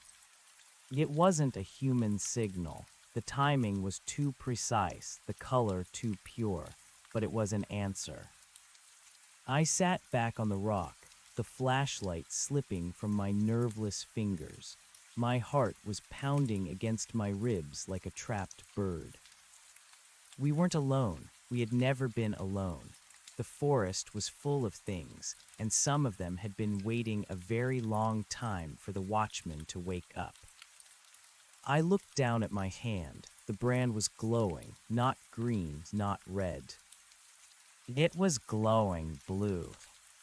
I realized then that the lease hadn't just expired. The building was under new management, and I was the only one who had the key to the front door. I stood up, my joints creaking, and looked out over the new world. It was a terrifying, beautiful, and alien landscape. Oak Haven was gone, but the mountain was still there. The stars were still there. And somewhere out in the dark, something was walking toward the light. I whistled for Jasper. The dog appeared at the base of the rock, his eyes reflecting the blue pulse from the distant peak.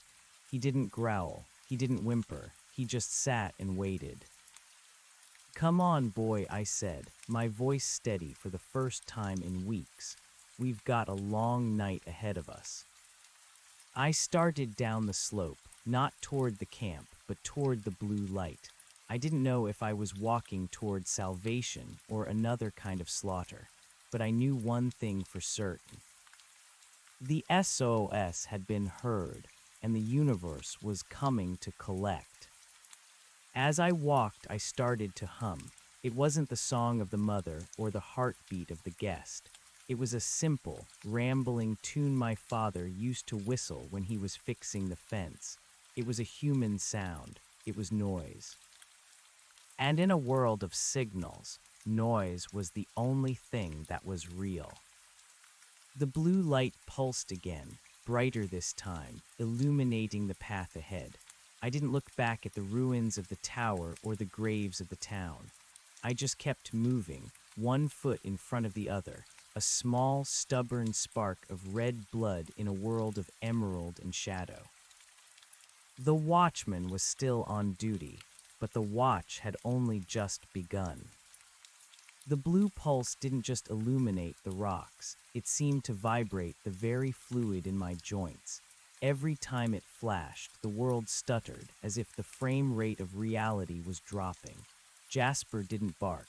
He walked with a stiff, mechanical gait, his hackles raised not in aggression, but in a kind of static charge. The air around us began to smell of ozone and crushed mint, a sharp, medicinal cold that made my lungs ache. I left the camp behind. I didn't tell Caleb where I was going, and I didn't look back at the huddled survivors. They were looking for a way to live in the dirt, to find seeds and clean water.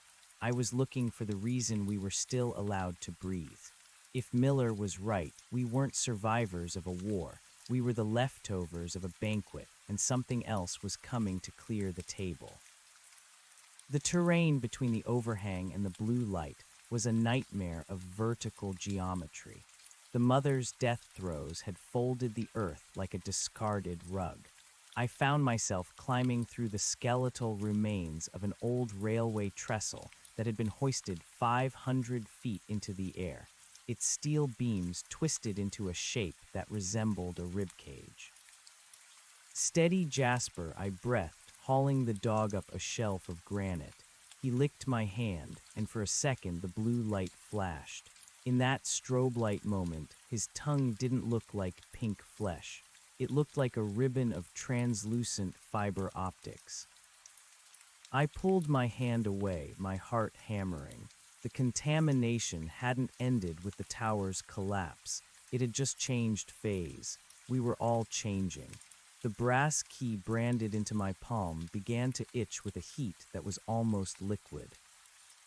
By the time I reached the base of the peak where the blue light originated, the sun was a memory and the sky was a bruised purple. The light wasn't coming from the summit, I realized. It was coming from a wound in the side of the mountain, a jagged cave mouth that hadn't been there before the sky broke. The pulsing was constant now, thrum flash, thrum flash. It was a heartbeat, but one tuned to a frequency that made my vision blur. At the entrance of the cave, I found the first answer. It was a man, or it had been.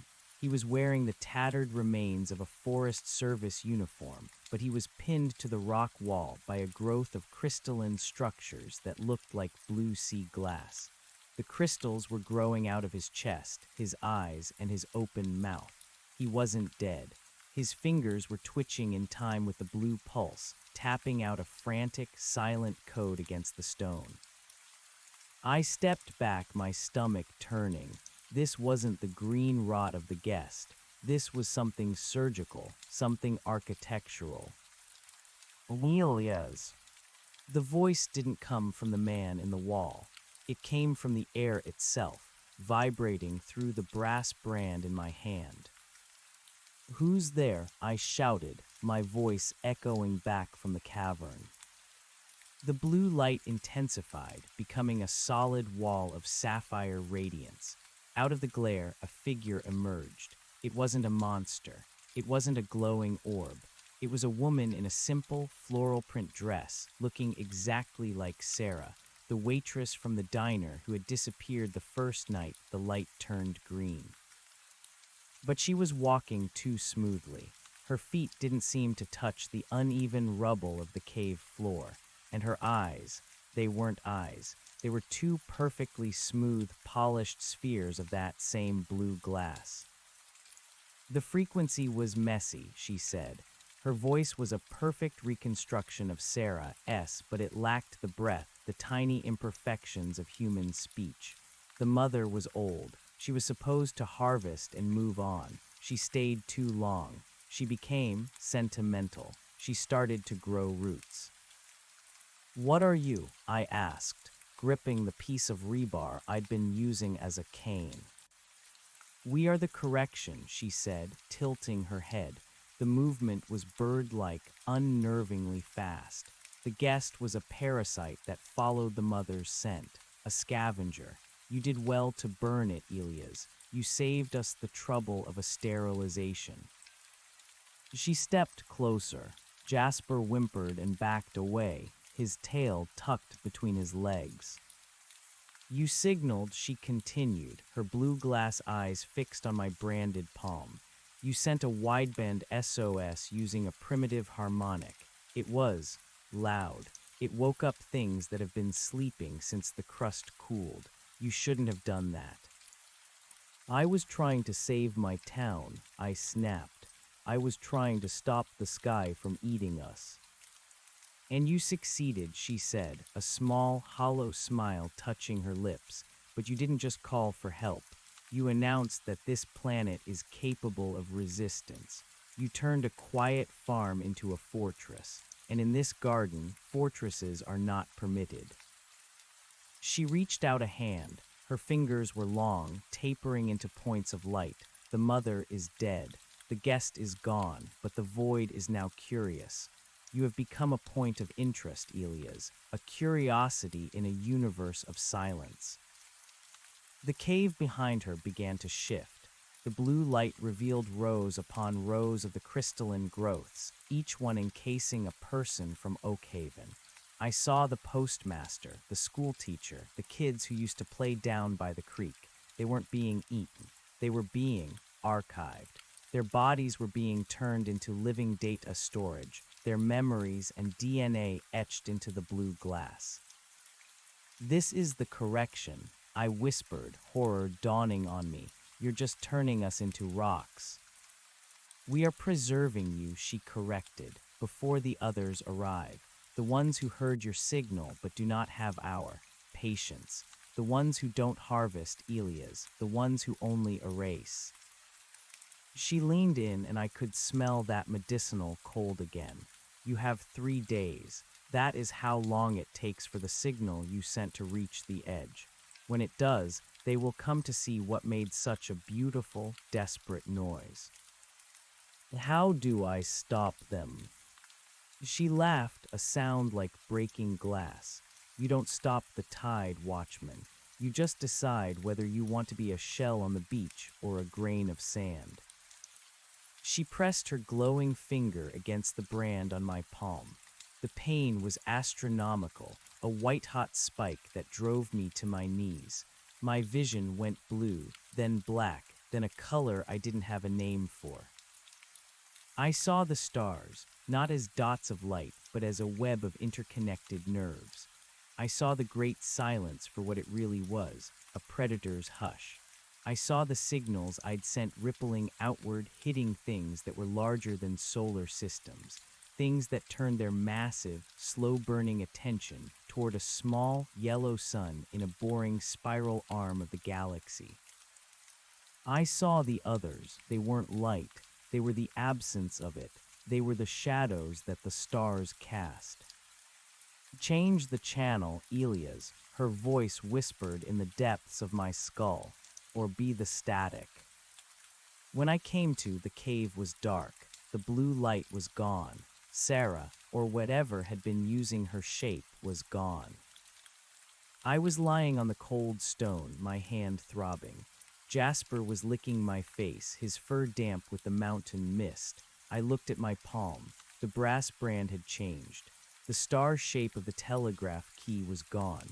In its place was a complex, geometric pattern etched into my skin in a faint, glowing blue.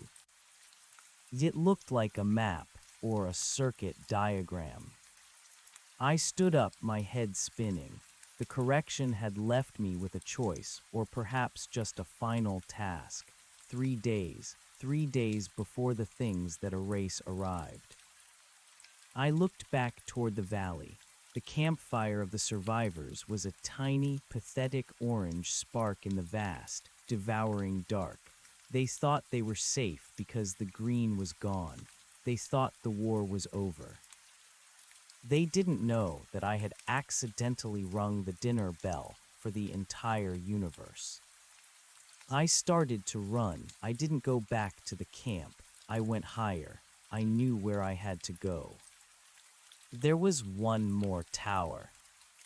It wasn't a fire watchtower.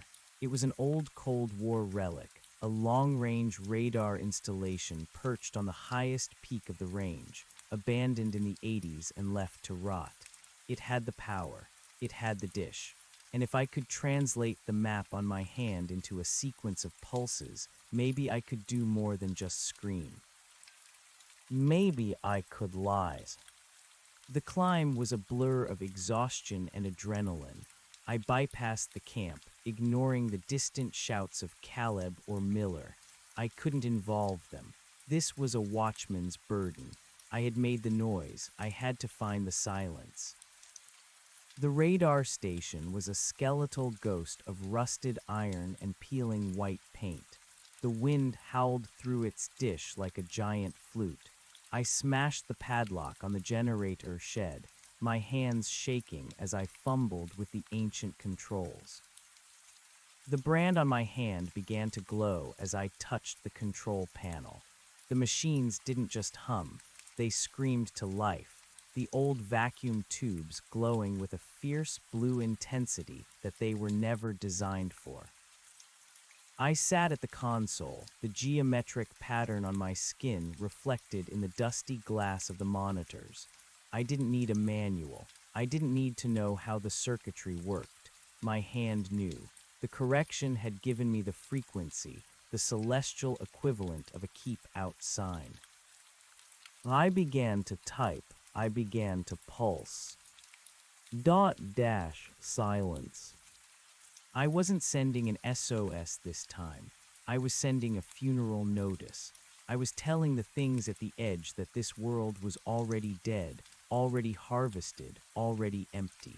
I was broadcasting the correction's own signature, a lie of sapphire and glass.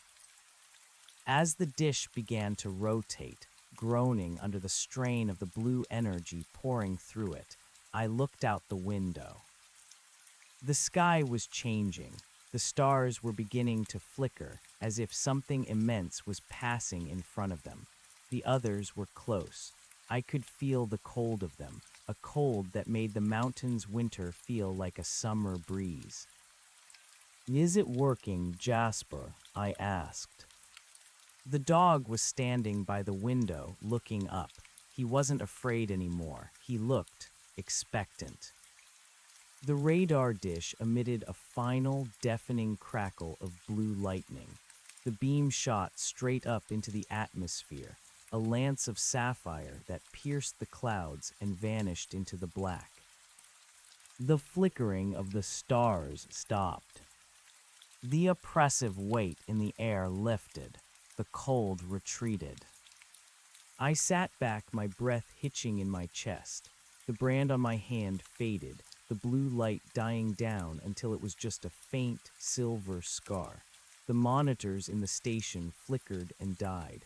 The generator coughed one last time and fell silent. The silence was different now. It wasn't the predatory hush of the void or the terrified quiet of the survivors. It was just silence, the sound of a world that had been forgotten. I walked out onto the catwalk of the radar tower. The sun was beginning to rise, a real, honest sun, casting long, orange shadows over the broken mountains. Though Caven was still gone, the world was still a wreck. People were still huddled in the dirt, hungry and afraid. But the sky was empty. I looked at my hand. The map was still there, etched into my flesh, a permanent reminder that we were just a small part of a very large, very dangerous neighborhood. We had survived the mother, the guest, and the correction. We had survived the others by pretending to be dead. I whistled for Jasper. He trotted to my side, his tail wagging a slow, steady rhythm. "We're done, boy," I said. I looked out over the valley. I saw a thin trail of smoke rising from the camp. They were starting their fires. They were making their noise. I wouldn't stop them. You can't ask a bird not to sing, even if the woods are full of hawks. You just have to hope the hawks are looking somewhere else. I started the long walk down the mountain. I wasn't a gardener, and I wasn't a watchman anymore.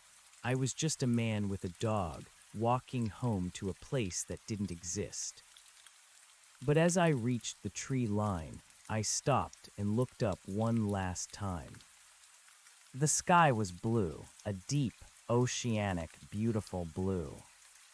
I smiled, tucked my scarred hand into my pocket, and kept walking. The light was out, the message was sent, and for the first time in a long time, the world was just a world. The watch was over. The descent from the radar station took longer than the climb.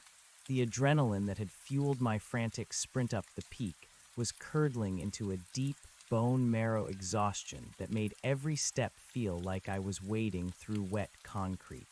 My boots, already worn thin by weeks of mountain trekking, skidded on the loose shale. Jasper followed close behind, his tongue lolling out, his eyes no longer reflecting that eerie blue strobe but the honest, pale gold of a mountain morning. The world felt fragile. It was the sensation you get after a massive fever breaks, that lightness in the head, the way the air feels too thin, and the colors of the trees seem painted on with a shaky hand. Oak Haven was a scar on the valley floor, a blackened smudge where a community had once thrived. From this height, I could see the collapsed skeleton of the fire tower. It looked like a broken toy, a reminder of the man I had been when I first took the job, a man looking for solitude, who had instead found the busiest intersection in the galaxy. I didn't go straight to the survivors' camp. I couldn't, not yet. I had a map etched into my skin and a head full of sapphire ghosts. I needed to see if the correction had truly left us, or if it had simply moved into the basement of our reality. I stopped at the creek that fed into the lower valley. The water was running clear, no longer choked with the oily green film of the guest's influence. I knelt, cupping the freezing water in my hands and drinking until my throat ached. I splashed my face, scrubbing at the soot and the dried blood of a dozen different skirmishes with things that shouldn't exist. When I looked at my reflection in a still pool, I didn't recognize the person looking back. My hair was shot through with new streaks of gray, and my eyes had a hollow, thousand-yard stare that usually belonged to men who had seen the front lines of a war that never made the history books. The brand on my palm was a dull silver white now. It didn't thrum, it didn't itch, it was just a scar, a closed door. "You're late for breakfast, Elias." I spun around, my hand instinctively reaching for the heavy wrench I'd tucked into my belt. Miller was standing on a flat rock 10 yards away, leaning on a makeshift crutch. He looked terrible. His skin was a sickly gray, and the bandages on his arm were soaked through with something dark, but he was grinning. It was a jagged, defiant expression. "I had an errand," I said, standing up and wiping my hands on my thighs. "How's the camp?" "Caleb's organizing a foraging party. We found a cellar in the ruins of the hardware store that didn't get crushed. Canned peaches and structural timber. We're practically royalty," Miller said. He limped closer, his eyes narrowing as he looked at me. "You look like you went through a centrifuge. Where were you?" "The blue light. It stopped. Everything stopped. The air feels empty." "It is empty," I said. "That's the point. We're off the radar, Miller. I told them we were dead." Miller stared at me for a long time. He didn't ask who they were. He had seen the sky open. He knew the scale of the lies we were dealing with. He just nodded slowly, a single, sharp movement. "Good, I like being dead. It's quiet. No one asks you for taxes when you're a ghost." We walked back toward the camp together, the silence between us filled only by the rhythmic tap of his crutch and the scuff of my boots. As we rounded the bend that led to the overhang, I saw them, the 30 or so people who were all that remained of Oak Haven.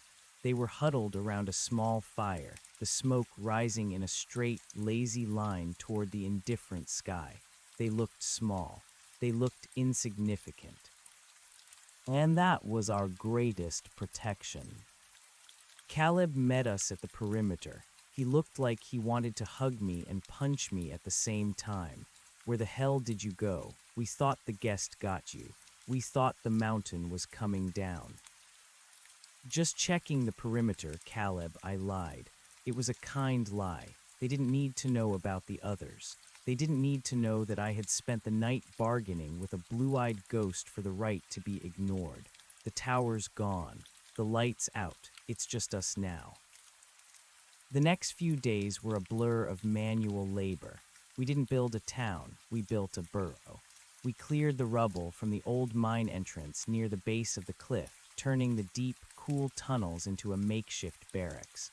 We salvaged what we could from the ruins: blankets, rusted tools, a few precious sacks of grain that hadn't been touched by the rot. I worked until my muscles screamed, until my mind was too tired to replay the images of the crystalline people in the cave.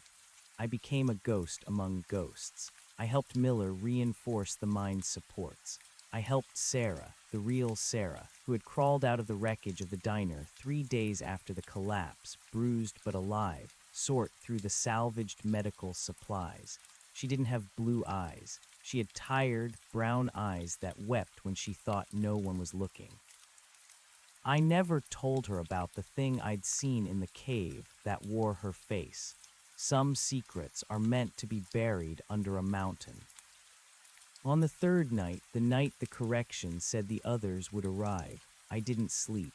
I sat on the highest outcrop above the mine. Jasper curled at my feet. I watched the stars. I waited for the flickering. I waited for the cold. I waited for the sky to peel back like an old scab to reveal the darkness underneath. The hours ticked by. A great horned owl hooted somewhere in the pines. The wind shifted, bringing the scent of damp earth and wood smoke. The stars remained steady, cold, distant, and beautifully silent. The signal I had sent from the radar station, that sapphire lie, had worked. We were a tomb. We were a footnote. We were nothing. I felt a strange, bitter pang of grief. It was the ego of the species, I suppose. To be saved by being dismissed as worthless is a hard pill to swallow. We wanted to be the center of the universe, even if it meant being the center of a target.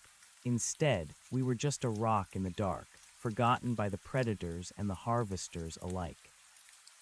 "We're still here, boy," I whispered to the dog. Jasper let out a soft huff and rested his chin on my knee. As the sun began to peek over the eastern ridges, painting the valley in shades of bruised gold, I felt the brand on my hand give one final, faint throb. It wasn't painful. It was like a heartbeat, a reminder. I realized then that the watchman's job hadn't actually changed. I used to watch for fires, small, localized disasters that could be fought with shovels and water. Now, I was watching for something else. I was watching the silence. I was the one who knew the frequency of the dark. I stood up and stretched, my bones popping like dry kindling. Below me, the camp was waking up. I saw Caleb hauling a bucket of water from the creek. I saw children playing tag near the mine entrance, their laughter thin but clear in the morning air. They were moving on. They were healing in the way that living things always do, by forgetting the trauma and focusing on the hunger. I walked down the slope, entering the camp just as the first pot of coffee was being pulled from the fire. Miller handed me a tin cup, the metal hot against my scarred palm. "You look like you finally slept," he said, eyeing me over the rim of his own cup. "I did," I said. "The weather's clearing." "Yeah, you think it'll stay clear." I looked up at the sky. It was a perfect pale blue, no green ripples, no violet shimmers, just the infinite empty air. "For a while," I said, "long enough to plant something." We spent the morning clearing a patch of level ground near the creek. It was backbreaking work, pulling up the charred stumps of the mother's influence, turning the soil that had been poisoned and then purified by fire.